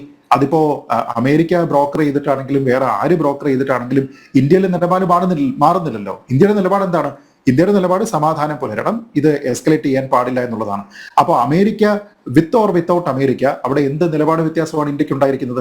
ഇനി അഥവാ ഇന്ത്യ ഏതെങ്കിലും ഒരു ഘട്ടത്തിൽ പറഞ്ഞോ ഇല്ല ഞങ്ങൾ ഫുൾ സ്കെയിൽ യുദ്ധത്തിന് വേണ്ടിയിട്ട് പോവുകയാണ്, അതുകൊണ്ട് അതിൽ യാതൊരു വിധത്തിലുള്ള മാറ്റവും ഇല്ല എന്ന് ഇന്ത്യ ഏതെങ്കിലും ഒരു ഘട്ടത്തിൽ പറഞ്ഞിരുന്നുവെങ്കിൽ അവിടെ നിന്ന് ഇപ്പോൾ ഒരു സീസ് ഫയറിന് നമ്മൾ എഗ്രി ചെയ്തെങ്കിൽ അതിൽ അമേരിക്കയുടെ ബാഹ്യമായിട്ടുള്ള ഒരു സമ്മർദ്ദം ഉണ്ടായി എന്നുള്ള ഒരു വാദം പറഞ്ഞാൽ അത് ശരിയാണ്. പക്ഷെ ഒരു ഘട്ടത്തിൽ നമ്മളത് പറഞ്ഞില്ല. നമ്മുടെ നിലപാടിൽ ഒരു മാറ്റവും ഉണ്ടായിട്ടില്ല. അപ്പൊ പിന്നെ അമേരിക്ക ഇടപെട്ടാൽ എന്ത്, ഇടപെട്ടില്ലെങ്കിൽ എന്ത്, അമേരിക്ക സംസാരിച്ചാൽ എന്ത്, സംസാരിച്ചില്ലെങ്കിൽ എന്ത്, അതുമായി ബന്ധപ്പെട്ട് നമ്മുടെ ഏത് പോളിസിയിലാണ് മാറ്റം എന്ന് കോൺഗ്രസ് വിശദീകരിക്കേണ്ടി വരും. അങ്ങനെ ഒരു പോളിസിയിലും മാറ്റം ഉണ്ടായിട്ടില്ല എന്നുള്ളത് ഒന്നാമത്തെ കാര്യം. രണ്ട്, ഇവിടെ ഷിംല എഗ്രിമെന്റിനെ പറ്റി ശ്രീ റോണി കെ ബേബി പറഞ്ഞു. ശരിയാണ്, ഷിംല എഗ്രിമെന്റ് അനുസരിച്ച് രണ്ട് രാജ്യങ്ങളും തമ്മിലുള്ള പ്രശ്നങ്ങളെല്ലാം തന്നെ ഉഭയകക്ഷി ചർച്ചകൾ വഴി പരിഹരിക്കപ്പെടേണ്ടതാണ്. പക്ഷെ അമേരിക്ക ഇവിടെ ആരെങ്കിലും ഡെസിഗ്നേറ്റ് ചെയ്തിട്ടുണ്ടോ? ഇല്ല.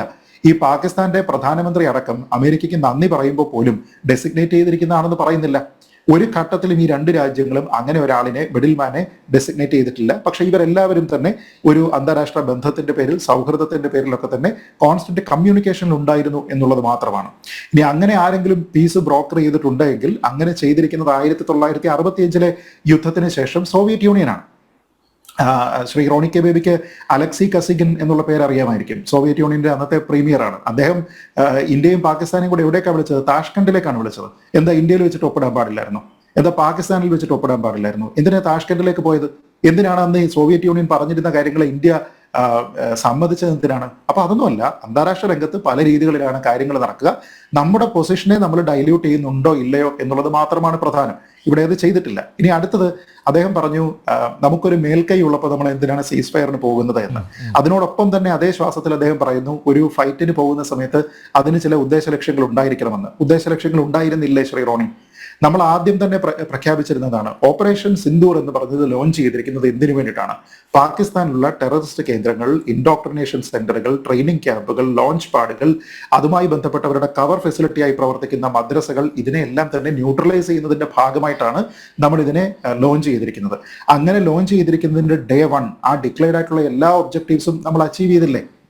അങ്ങനെ അച്ചീവ് ചെയ്തത് കൊണ്ടല്ലേ അന്ന് പറഞ്ഞത് 9 സ്ഥലങ്ങൾ നമ്മൾ ന്യൂട്രലൈസ് ചെയ്തിരിക്കുന്നു. അതിൽ ബാവൽപൂരിലെ ഉൾപ്പെടെയുള്ള ജെയ്ഷെ മുഹമ്മദിന്റെ ഹെഡ്ക്വാർട്ടേഴ്സ്, മുറീദ് കെയിലുള്ള ലഷ്കർ ഇ തൈബയുടെ ഹെഡ്ക്വാർട്ടേഴ്സ്, അതിൽ കൊല ചെയ്യപ്പെട്ടിരിക്കുന്ന മൗലാന മസൂദ് അസറിന്റെ കുടുംബാംഗങ്ങളും അനുയായികളും അടക്കമുള്ള ആൾക്കാർ, ഇന്നിപ്പോൾ കൺഫേം ചെയ്തിരിക്കുന്നത് പോലെ IC-814 എന്ന ഇന്ത്യൻ എയർലൈൻസിന്റെ വിമാനം തട്ടിക്കൊണ്ടുപോയി വില പേശിയിരുന്ന ആൾക്കാർ ഉൾപ്പെടെയുള്ളവരെ നമ്മൾ വകവരുത്തിയിട്ടില്ലേ?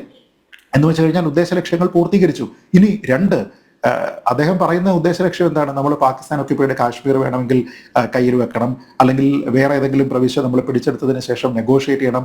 അങ്ങനെയല്ല നമ്മൾ ചെയ്യുന്നത്. നമുക്ക് വാറിൽ പോലും നമ്മൾ അതിന്റെ ഡീസൻസി കീപ്പ് ചെയ്യുന്നുണ്ടെന്നുള്ളതാണ്. സാധാരണ നമ്മൾ പറയുമല്ലോ everything is fair in war and love. പക്ഷെ അങ്ങനെയല്ല. നമ്മളിവിടെ വാറിൽ പോലും നമ്മുടെ ഡീസൻസി കീപ്പ് ചെയ്യുന്നതിന്റെ ഭാഗമായിട്ടാണ് നമ്മൾ പ്രഖ്യാപിതമല്ലാത്ത ഒരു കാര്യത്തിനും പോയിട്ടില്ല. അതുകൊണ്ട് തന്നെ പറഞ്ഞത് എന്താണ്? സിവിലിയൻ എസ്റ്റാബ്ലിഷ്മെന്റുകളെയോ മിലിറ്ററി ഇൻഫ്രാസ്ട്രക്ചറിനെയോ നമ്മൾ ആക്രമിക്കാനായിട്ട് വിചാരിച്ചില്ല. പക്ഷെ ഏത് സാഹചര്യത്തിലാണ് we were left with no other option than to strike എന്നിന്ന് പറഞ്ഞിട്ടുണ്ട്. എന്ന് വെച്ച് കഴിഞ്ഞാൽ ഞങ്ങളെ അത്രത്തോളം ആക്രമിച്ചിരിക്കുന്ന 100 കണക്കിന് ഡ്രോണുകൾ തുടർച്ചയായി നമ്മുടെ എയർ സ്പേസിനെ ബ്രീച്ച് ചെയ്തുകൊണ്ട് ഇങ്ങോട്ട് വരുമ്പോൾ നമുക്ക് ഇതിനെ സൈലൻസ് ചെയ്യണമെന്നുണ്ടെങ്കിൽ ഓരോന്നിനെ ഇവിടെ ന്യൂട്രലൈസ് ചെയ്തുകൊണ്ടിരിക്കാൻ പറ്റില്ല. അങ്ങനെ ഓരോന്നിനെ ന്യൂട്രലൈസ് ചെയ്യുന്നതിന് പകരം ഇതിന്റെ പ്രഭവ കേന്ദ്രം എവിടെയാണോ, എവിടെ നിന്ന് എവിടെ അടിച്ചാലാണോ പാകിസ്ഥാൻ വേദനിക്കുന്നത്, ഇതേ വാക്കാണ് പറഞ്ഞത്. We know where it would hurt, we know where it would hurt എന്ന് പറഞ്ഞു. ആ സ്ഥലത്ത് അടിക്കണം എന്ന് നമ്മൾ തീരുമാനിച്ചു. അതിന്റെ ഭാഗമായിട്ടാണ് ഇന്നലെ രാവിലെ വളരെ ചുരുങ്ങിയ സമയത്തിനുള്ളിൽ 11 എയർബേസുകളിലേക്കും റേഡാർ ഇൻസ്റ്റലേഷനുകളിലേക്കും അതിശക്തമായിട്ടുള്ള ആക്രമണം നടത്തിയിരിക്കുന്നത്. അപ്പൊ ആ ആക്രമണം നടത്തിയിരിക്കുന്നതിന്റെ കൂടുതൽ വിവരങ്ങൾ നമ്മൾ പറയുന്നില്ല എന്ന് മാത്രമേ ഉള്ളൂ. പക്ഷേ അത് എന്ത് തരത്തിലുള്ള എക്യുപ്മെന്റ് ആണ് നമ്മൾ ഉപയോഗിച്ചിരിക്കുന്നത് എന്നതിനെ കുറിച്ച് വിവരങ്ങളെല്ലാം തന്നെ ഇതിനോടകം തന്നെ വന്നു. ഒരൊറ്റ കാര്യം ഓർത്തു കഴിഞ്ഞാൽ നമ്മൾ എത്രത്തോളം പ്രിപ്പയർഡ് ആയിരുന്നു എന്നതിനെ പറ്റി നമുക്കറിയാം. എനിക്ക് അങ്ങേയറ്റം റെസ്പെക്ട് നമ്മുടെ നേവിയുടെ വൈസ് അഡ്മിറൽ AN പ്രമോദിനോട് തോന്നിയത് ആ ഒരു സ്റ്റേറ്റ്മെന്റിലാണ്. അദ്ദേഹം പറഞ്ഞത് ഇങ്ങനെയാണ്, ശ്രീജിത്ത് 9 മണിക്ക് മുമ്പ് ഒരു ഇടവേള അനിവാര്യമാണ്. ഞാൻ ഒന്ന് പോയിട്ട് താങ്കളിലേക്ക് തന്നെ വരാം പ്ലീസ്. ശ്രീജിത്ത്, വൈസ് അഡ്മിറൽ പ്രമോദിന്റെ സ്റ്റേറ്റ്മെന്റിനെ കുറിച്ചാണ് താങ്കൾ പറഞ്ഞത്. തുടരാം. ഞാൻ പറഞ്ഞത് എനിക്ക് വളരെ ബഹുമാനം നമ്മുടെ സൈനികരോട് അല്ലെങ്കിൽ അവർക്ക് കിട്ടുന്ന ഫ്രീഡത്തിനോട് തോന്നിയത് തന്നെ. അതിന് നമ്മൾ ഒരുപക്ഷെ നന്ദി പറയേണ്ടത് കേന്ദ്ര സർക്കാരിനോട് കൂടിയാണ്. കാരണം അവർക്ക് പൂർണ്ണ സ്വാതന്ത്ര്യം ഈ വിഷയത്തിൽ കൊടുക്കുകയും അവർക്ക് ഇത്തരത്തിലുള്ള ഒരു സ്റ്റേറ്റ്മെന്റ് നടത്തുന്നതിനുള്ള എല്ലാ ബാക്കിങ്ങും നൽകുകയും ചെയ്തു എന്നുള്ളതൊരു വലിയ കാര്യമാണ്. അദ്ദേഹം ഇന്ന് പറഞ്ഞത് ഇങ്ങനെയാണ്: our forces remain forward deployed in the northern Arabian sea in a decisive and deterrent posture with full readiness and capacity to strike select targets at sea and on land including Karachi. നോക്കൂ, അടിച്ചിട്ടില്ല. പക്ഷേ കറാച്ചി എന്ന് പറയുന്ന അവിടുത്തെ പ്രധാനപ്പെട്ട ഒരു നഗരത്തിന്റെ പേരെടുത്ത് പറയാനായിട്ട് നമ്മുടെ ഒരു സൈനികന് സാധിക്കുന്നുണ്ട്, ഒരു റെസ്പോൺസിബിൾ ആയിട്ടുള്ള സൈനിക ഉദ്യോഗസ്ഥന് സാധിക്കുന്നുണ്ടെങ്കിൽ നമ്മൾ എന്തിനും തയ്യാറായിരുന്നു എന്നാണ് അത് സൂചിപ്പിക്കുന്നത്. എന്ന് വെച്ചാൽ ഏതെങ്കിലും തരത്തിൽ പാകിസ്ഥാൻ ഇതിനെ ഫർദറായിട്ട് എസ്കലേറ്റ് ചെയ്യാൻ പോയിട്ടുണ്ടെങ്കിൽ ഇവർക്ക് കൊടുത്തിരുന്ന ഫുൾ സ്വാതന്ത്ര്യം ഫ്രീ ഹാൻഡ് പൂർണ്ണമായിട്ടും ഉപയോഗിച്ചുകൊണ്ട് നമ്മുടെ നേവി ഉൾപ്പെടെ അവിടെ അതിശക്തമായിട്ടുള്ള ആക്രമണം അവിടെ നടത്തുമായിരുന്നു എന്നുള്ളതാണ് സൂചിപ്പിക്കുന്നത്. ഇപ്പോൾ എയർഫോഴ്സിന്റെ നമ്മുടെ എയർ മാർഷൽ ഭാരതി പറഞ്ഞിരിക്കുന്ന ഒരു സ്റ്റേറ്റ്മെന്റ് നോക്കൂ. പൈലറ്റ്സ് എല്ലാം സേഫാണ്, എല്ലാവരും സേഫായിട്ട് തിരിച്ചു വന്നിട്ടുണ്ട് എന്ന് പറയുന്നു. അപ്പൊ എക്വിപ്മെന്റ് ലോസും കാര്യങ്ങളും ഒക്കെ തന്നെ ഒരു യുദ്ധത്തിന്റെ ഭാഗമായിട്ട് ഉണ്ടാകാം. അതിൽ സൈനികരുടെ നാശം ഉണ്ടാകാം, എക്വിപ്മെന്റിന്റെ നാശം ഉണ്ടാകാം. That is all expected. പക്ഷേ the good thing is that നമ്മളുടെ ഈ പൈലറ്റ്സ് എല്ലാം തന്നെ തിരിച്ചു വന്നിട്ടുണ്ട്. നമ്മുടെ മിലിറ്ററി മൈറ്റ്, നമ്മുടെ സുപ്പീരിയോറിറ്റി എന്ന് പറയുന്നത് നമ്മളത് കാണിച്ചിട്ടുണ്ട്. അത് കാണിക്കുന്നതിനുള്ള ഫ്രീ ഹാൻഡ് ഭരണ നേതൃത്വം സൈനിക നേതൃത്വത്തിന് നൽകിയിട്ടുണ്ട് എന്നുള്ളത് നമ്മളെല്ലാവരും തന്നെ അറിഞ്ഞതാണ്. അപ്പൊ അതുകൊണ്ട് അനാവശ്യമായിട്ടൊരു ബ്ലെയിം ഗെയിമിനൊക്കെ പോവുകയും ഞങ്ങളുടെ ഇന്ദിരാഗാന്ധി ആയിരുന്നെങ്കിൽ അങ്ങനെയായിരുന്നു ഇങ്ങനെയായിരുന്നു എന്നൊക്കെ പറയുകയും റിച്ചാർഡ് നിക്സനെ വിറപ്പിച്ച ആളാണ് ഞങ്ങളുടെ ഇന്ദിരാഗാന്ധി എന്നൊക്കെ പറയുന്നതിനൊന്നും തന്നെ ഒരു കാര്യവുമില്ല. ഇതൊക്കെ പലതും ക്ലോസ് ഡോർ മീറ്റിങ്ങുകളിൽ ഉണ്ടായിരുന്ന സംഭാഷണത്തിന് ഇന്ന് ഗ്ലോറിഫൈ ചെയ്യുകയാണ്. ഇപ്പോൾ കോൺഗ്രസ്സുകാർ എല്ലാവരും തന്നെ റിച്ചാർഡ് നിക്സൺ എങ്ങനെയാണ് ഇന്ദിരാഗാന്ധിയെ അവഗണിച്ചതെന്നും തിരിച്ച് എങ്ങനെയാണ് നിക്സൺ പറഞ്ഞിരുന്നതിനെ ഇന്ദിരാഗാന്ധി കേൾക്കാൻ കൊടുക്കാതിരുന്നത് തുടങ്ങിയ പല കാര്യങ്ങളും പറയുന്നുണ്ട്. പക്ഷേ ഒരൊറ്റ സ്റ്റേറ്റ്മെന്റ് ഉണ്ട്, അത് ഇവിടെ തിരിച്ചെത്തിയതിനു ശേഷം നിക്സൺ അയച്ചിരുന്ന ഒരു കത്തുണ്ട് ഇന്ദിരാഗാന്ധിയുടെ. അത് ഡീക്ലാസിഫൈഡ് ആയിട്ടുള്ള ഒരു കത്താണ്. ആ കത്തിൽ പറയുന്നത് ഇങ്ങനെയാണ്: dear mister president, I should like to thank you for your warm reception and kind hospitality during my recent visit to Washington. അപ്പോൾ അതിൽ ഏതെങ്കിലും രീതിയിലത്തേക്കുള്ള ഒരു അവജ്ഞയോ അവഗണനയോ ഒക്കെ ഉണ്ടായിരുന്നെങ്കിൽ ഈ രീതിയിലത്തേക്കുള്ള ഒരു കത്ത് എഴുതാനുള്ള ഒരു ബാധ്യതയും ഇന്ദിരാഗാന്ധിക്ക് ഉണ്ടാകുമായിരുന്നില്ല. അപ്പോൾ 1971 സാഹചര്യം എന്താണ്, ഈ രണ്ട് രാജ്യങ്ങളുടെയും അന്നുണ്ടായിരുന്ന മിലിറ്ററി മൈറ്റ് എത്രത്തോളമാണ്, എന്ത് തരത്തിലുള്ള എക്യുപ്മെന്റും ടെക്നോളജിയുമാണ് ഉപയോഗിച്ചിരുന്നത്, ഈ രണ്ട് രാജ്യങ്ങളും അത് ന്യൂക്ലിയർ പവർ ആയിരുന്നു, എന്ത് തരത്തിലുള്ള വാർഹെഡ്സ് ആണ് ഇവർ ഉപയോഗിച്ചുകൊണ്ടിരുന്നത്, ഇന്നത് എങ്ങനെ മാറിയിട്ടുണ്ട് എന്നുള്ള കാര്യങ്ങളെല്ലാം നോക്കിക്കഴിഞ്ഞാൽ 1971 സ്റ്റേറ്റഡ് ഒബ്ജക്റ്റീവ് നമ്മൾ അച്ചീവ് ചെയ്തു. അന്നത്തേത് എന്തായിരുന്നു, നമുക്ക് പാകിസ്ഥാൻ ഒക്യുപ്പൈഡ് കാശ്മീർ പിടിച്ചെടുക്കുക എന്നുള്ളതായിരുന്നില്ല, ആണോ? അന്ന് നമ്മൾ 93,000 പട്ടാളക്കാരെ പിടിച്ചെടുത്തു, എത്രയോ കിലോമീറ്ററുകൾ സ്ഥലം നമ്മൾ ഉള്ളിലേക്ക് കയറിപ്പോയതാണ്. എന്നതിന് ശേഷം നമ്മൾ എന്ത് ചെയ്തു, വളരെ സ്ട്രാറ്റജിക് ആയിട്ടുള്ള ചില പൊസിഷൻസിനെ റീറ്റെയിൻ ചെയ്തിട്ട് ബാക്കി സ്ഥലം മുഴുവൻ നമ്മൾ വെറുതെ കൊടുത്തു. 100,000-ഓളം വരുന്ന പട്ടാളക്കാരെ മുഴുവൻ നമ്മൾ ഫ്രീ ചെയ്തു. നമ്മൾ ആ സമയത്ത് ബാർഗൻ ചെയ്തോ, പാകിസ്ഥാൻ ഒക്യുപ്പൈഡ് കാശ്മീർ തിരിച്ചു തന്നാൽ നമ്മൾ ഇവരെയൊക്കെ തരാവുന്നു. ഒരുപക്ഷെ പറഞ്ഞിരുന്നെങ്കിൽ ചിലപ്പോൾ പാകിസ്ഥാൻ എന്ന് കണ്ടം വഴി ഓടി നിൽക്കുകയാണ്, വേറെ നിവൃത്തിയില്ല, ഒരുപക്ഷെ കൊടുക്കാമായിരുന്നു. പക്ഷെ അന്ന് ചെയ്യാതിരുന്നത് എന്തുകൊണ്ടാണ്? ഞാൻ ഇന്ദിരാഗാന്ധി അതിനെ കുറ്റപ്പെടുത്തുന്നില്ല. കാരണം ആ ഓപ്പറേഷന് പോകുന്ന സമയത്തുള്ള സ്റ്റേറ്റഡ് ഒബ്ജക്റ്റീവ് എന്ന് പറയുന്നത് ബംഗ്ലാദേശിന് സ്വാതന്ത്ര്യം നൽകണം, പാകിസ്ഥാനെ രണ്ടാക്കണം എന്നത് മാത്രമാണ്. അതിൽ ഓണത്തിനിടയിൽ കുട്ടുകച്ചവടം കൂടെ നടക്കട്ടെ എന്നവർ കരുതിയില്ല. ഇന്നും അത്ര മാത്രമേ ഉള്ളൂ. അല്ലാതെ അതുകൊണ്ട് ഇന്ദിരാഗാന്ധിക്ക് എന്തോ ഒരു സൂപ്പർലേറ്റീവ് സ്റ്റാറ്റസ് ഉണ്ടാവുകയും നരേന്ദ്രമോദിക്ക് കുറഞ്ഞ സ്റ്റാറ്റസ് ഉണ്ടാകുന്നു എന്നൊന്നും അർത്ഥമില്ല. രണ്ട് ഓപ്പറേഷൻസിനും രണ്ട് സ്റ്റേറ്റഡ് ഒബ്ജക്റ്റീവ്സ് ആണ്, രണ്ടും അത് അച്ചീവ് ചെയ്തു എന്ന നിലയിൽ ഭാരതീയരായിട്ടുള്ള ഓരോരുത്തരും, നമുക്ക് എല്ലാവർക്കും ഇന്ദിരാഗാന്ധിയോട് ബഹുമാനമുണ്ട്, നരേന്ദ്രമോദിയോടും ഒട്ടും കുറയാത്ത ബഹുമാനമുണ്ട്. ഒരു പക്ഷേ എനിക്ക് തോന്നുന്നത് കോൺഗ്രസ്സുകാർക്ക് ഇത്തരത്തിലുള്ള വിഷയങ്ങളിൽ, നയപരമായിട്ടുള്ള വിഷയങ്ങളിൽ, ആഗോള പ്രതിസന്ധികൾ കൈകാര്യം ചെയ്യുന്ന കാര്യങ്ങളിൽ, യുദ്ധം പോലെയുള്ള വിഷയങ്ങളിലൊക്കെ തന്നെ കുറച്ചുകൂടെ മെച്യൂർ ആയിട്ടുള്ള അഭിപ്രായം പറയുന്ന ശശി തരൂരിനെ മാതൃകയാക്കാമെന്നാണ് എനിക്ക് തോന്നുന്നത്. അദ്ദേഹത്തിനോട് ഒരു മാധ്യമം ഇതേ ചോദ്യം ചോദിച്ചപ്പോൾ അദ്ദേഹം പറഞ്ഞു 71 2025 തമ്മിലുള്ള വ്യത്യാസങ്ങൾ എന്താണ് എന്നും ഇത് രണ്ടും കമ്പയർ ചെയ്യേണ്ടതില്ല എന്നും, അന്നത്തേത് സൂപ്പർലേറ്റീവ് ആണ്, സുപ്പീരിയർ ആണ് എന്ന് കരുതേണ്ടതില്ല, രണ്ടും നമുക്ക് ഒരേപോലെ പ്രാധാന്യമുള്ളതാണ് എന്നും പറഞ്ഞു. എനിക്ക് തോന്നുന്നത് ബുദ്ധിയുള്ള കോൺഗ്രസ്സുകാർ അതാണ് മാതൃകയാക്കേണ്ടത് എന്ന് മാത്രമാണ്. യെസ് ബ്രിഗേഡിയർ, ഓപ്പറേഷൻ സിന്ദൂർ അവസാനിച്ചിട്ടില്ല. നോക്കൂ, ഇന്നിപ്പോൾ ഈ ഭീകരവാദികളെ, പഹൽഗാമിൽ ആക്രമണം അഴിച്ചുവിട്ട 26 പേരെ കൊന്ന ഭീകരവാദികളെ വിട്ടുകിട്ടാതെ തുടർ ചർച്ചയില്ല എന്ന് വ്യക്തമാക്കിയിട്ടുണ്ട്. പാകിസ്ഥാൻ്റെ ഒരു നിലപാട്, സമീപനം എന്തായിരിക്കും വരും ദിവസങ്ങളിൽ?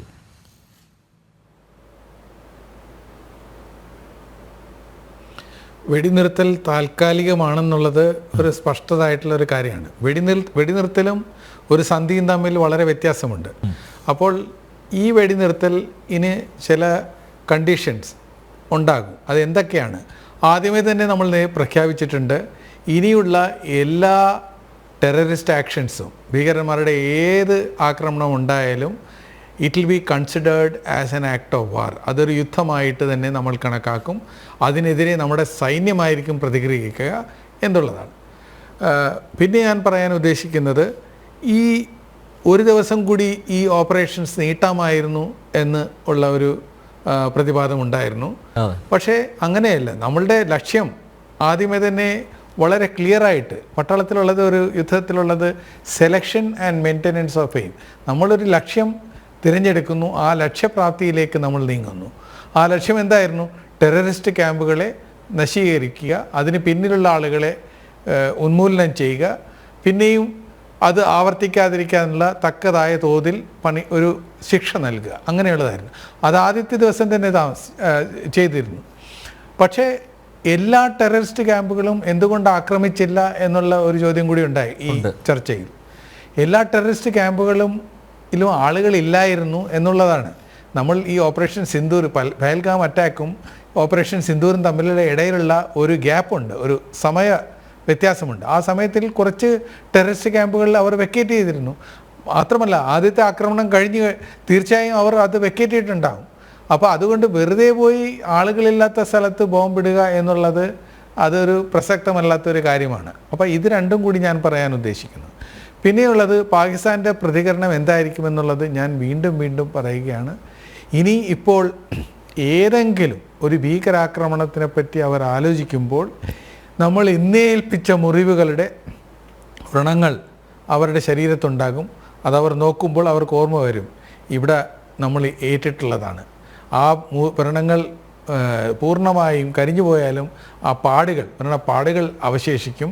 അതുകൊണ്ട് ഇങ്ങനെയുള്ള ഒരു കാര്യത്തിന് ആലോചിക്കുമ്പോൾ അവർ ധൈര്യം കാണിക്കില്ല. എന്ന് വെച്ചാൽ ഇനിയുണ്ടാകുന്ന പ്രതികരണം ഇങ്ങനെ നമ്മൾ ഇപ്പോൾ ചെയ്ത പോലെ ആയിരിക്കില്ല, ഇതിലപ്പുറമായിരിക്കും. നമ്മൾ അവരുടെ രാജ്യത്തിനകത്ത് കടന്നു ചെന്ന് അവരുടെ എന്തൊക്കെയാണ് ഇവരുടെ ആളുകളുടെ പിന്നിൽ നിൽക്കുന്ന പട്ടാളം ISI അവരുടെ കയ്യിൽ അച്ചുകുത്തി കൊടുക്കും, മോനെ ദിനേശ, ഇതിനപ്പുറം വേറെ ഒന്നും ചെയ്യാൻ നിങ്ങൾക്ക് പറ്റില്ല എന്നുള്ളത്. അത് തീർച്ചയായും അത് നടത്തും. അതിനുള്ള തയ്യാറെടുപ്പുകളും അതിനുള്ള സജ്ജീകരണങ്ങളും നമ്മൾ തുടങ്ങി വെച്ചിട്ടുണ്ട്. പിന്നെ ഒരു യുദ്ധം നടത്തുമ്പോൾ എല്ലാ നമ്മുടെ യുദ്ധസാമഗ്രികളും അത് പൂർണ്ണമായും ഒരു രാജ്യത്തിൻ്റെ പുറമെ ഇട്ട് കഴിഞ്ഞാൽ പിന്നെ ബാക്കി നമ്മുടെ കയ്യിൽ എന്താണുള്ളത്? അപ്പോൾ അതിൻ്റെ ഒരു റിസർവ്സ് നമ്മൾ ചൈനയിൽ നിന്ന് എന്തെങ്കിലും നമ്മൾ പ്രതീക്ഷിക്കണം. അങ്ങനെ ഉണ്ടാവില്ല എന്നുള്ള ഒരു പക്ഷേ ഉണ്ടായില്ലായിരിക്കും, എന്നാലും അത് ഉണ്ടാവില്ല എന്ന് വിചാരിക്കുന്നത് ബുദ്ധിമോശമാണ്.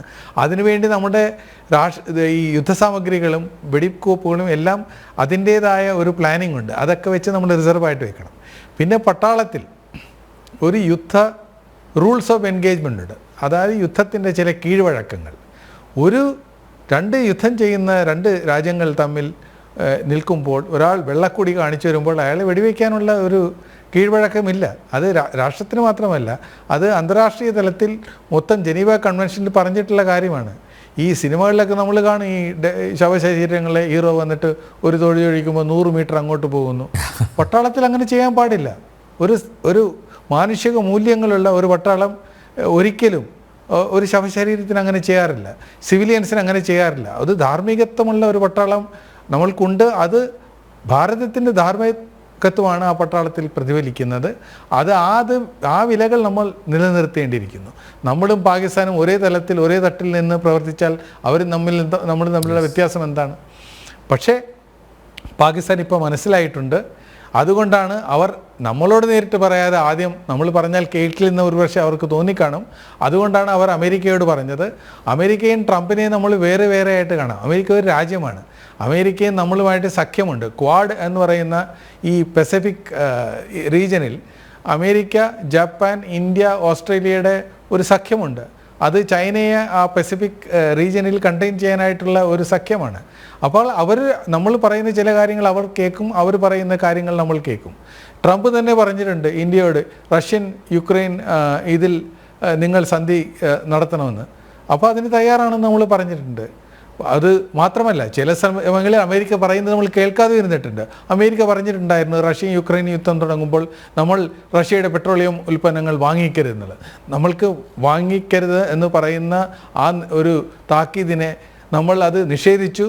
പൂർണ്ണമായും റഷ്യയിൽ നിന്ന് 40-50% നമ്മളുടെ ഇമ്പോർട്ട്സ് ഇറക്കുമതി റഷ്യയിൽ നിന്നായിരുന്നു. അത് നമ്മൾ തുടർന്നുകൊണ്ടേയിരുന്നു. ഈ യൂറോപ്യൻകാരും പറഞ്ഞിട്ട് നമ്മളത് കേട്ടില്ല. യൂറോപ്യന്മാരുടെ ഒരു മനോവികാരം ഇങ്ങനെയാണ്, അവർ ജന്മികളാണെന്നുള്ളതാണ്. അതുകൊണ്ട് ബാക്കിയുള്ള രാജ്യങ്ങൾ, ഏഷ്യൻ രാജ്യങ്ങളെയൊക്കെ ഉപദേശിക്കാം, നമ്മൾ പറയുന്നതെല്ലാം അവർ കേൾക്കണമെന്നുള്ളത്. അത് വേണ്ട. നമ്മുടെ രാഷ്ട്രീയ താല്പര്യങ്ങൾക്ക് ഏതാണ് അനുയോജ്യം, ഏതാണ് ഉത്തമം, അത് നമ്മൾ ചെയ്യണം. നമ്മുടെ രാജ്യത്തിൻ്റെ സുരക്ഷയ്ക്ക് എന്താണ് ചെയ്യേണ്ടതെന്ന് വെച്ചാൽ, നാളെ ഈ വെടി നിർത്തൽ കരാർ ലംഘിച്ച് നമ്മൾക്ക് വീണ്ടും ആക്രമിക്കാൻ പറ്റും.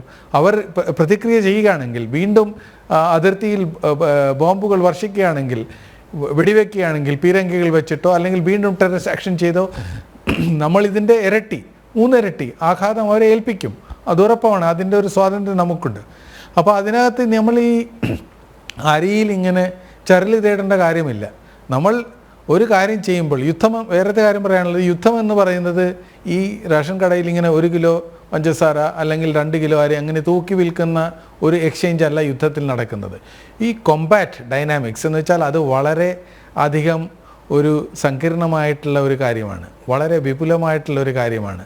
അതിൽ പല ആയുധങ്ങളുണ്ട്, പല സേനകളുണ്ട്, പല തന്ത്രങ്ങളും പ്ലാനുകളുമുണ്ട്. അതെല്ലാം കൂടി ഒന്നിച്ച് സമ്മിശ്രിതമായിട്ട് നമ്മൾ അപ്ലൈ ചെയ്യുമ്പോൾ അതിൻ്റെ പരിമിതികളൊക്കെ കണക്കാക്കാനും മുൻകൂട്ടി കാണാനും എപ്പോഴും പൂർണ്ണമായിട്ട് പറ്റില്ല. ചിലപ്പോൾ കൂടിയിരിക്കും, ചിലപ്പോൾ കുറഞ്ഞിരിക്കും. അത് കുറഞ്ഞതുകൊണ്ട് പിന്നെയും നമ്മൾ പോയി, അല്ല നമ്മൾക്ക് ഇത്ര 1/2 കിലോ കുറവേ തന്നിട്ടുള്ളൂ, നമ്മൾക്ക് തരൂ, അല്ല ഞങ്ങൾ ഇങ്ങോട്ട് തരാം, അങ്ങനെയല്ല നടക്കുന്നത്. അപ്പോൾ അതിൻ്റേതായ ഒരു ഡൈനാമിക്സ് മനസ്സിലാക്കണം.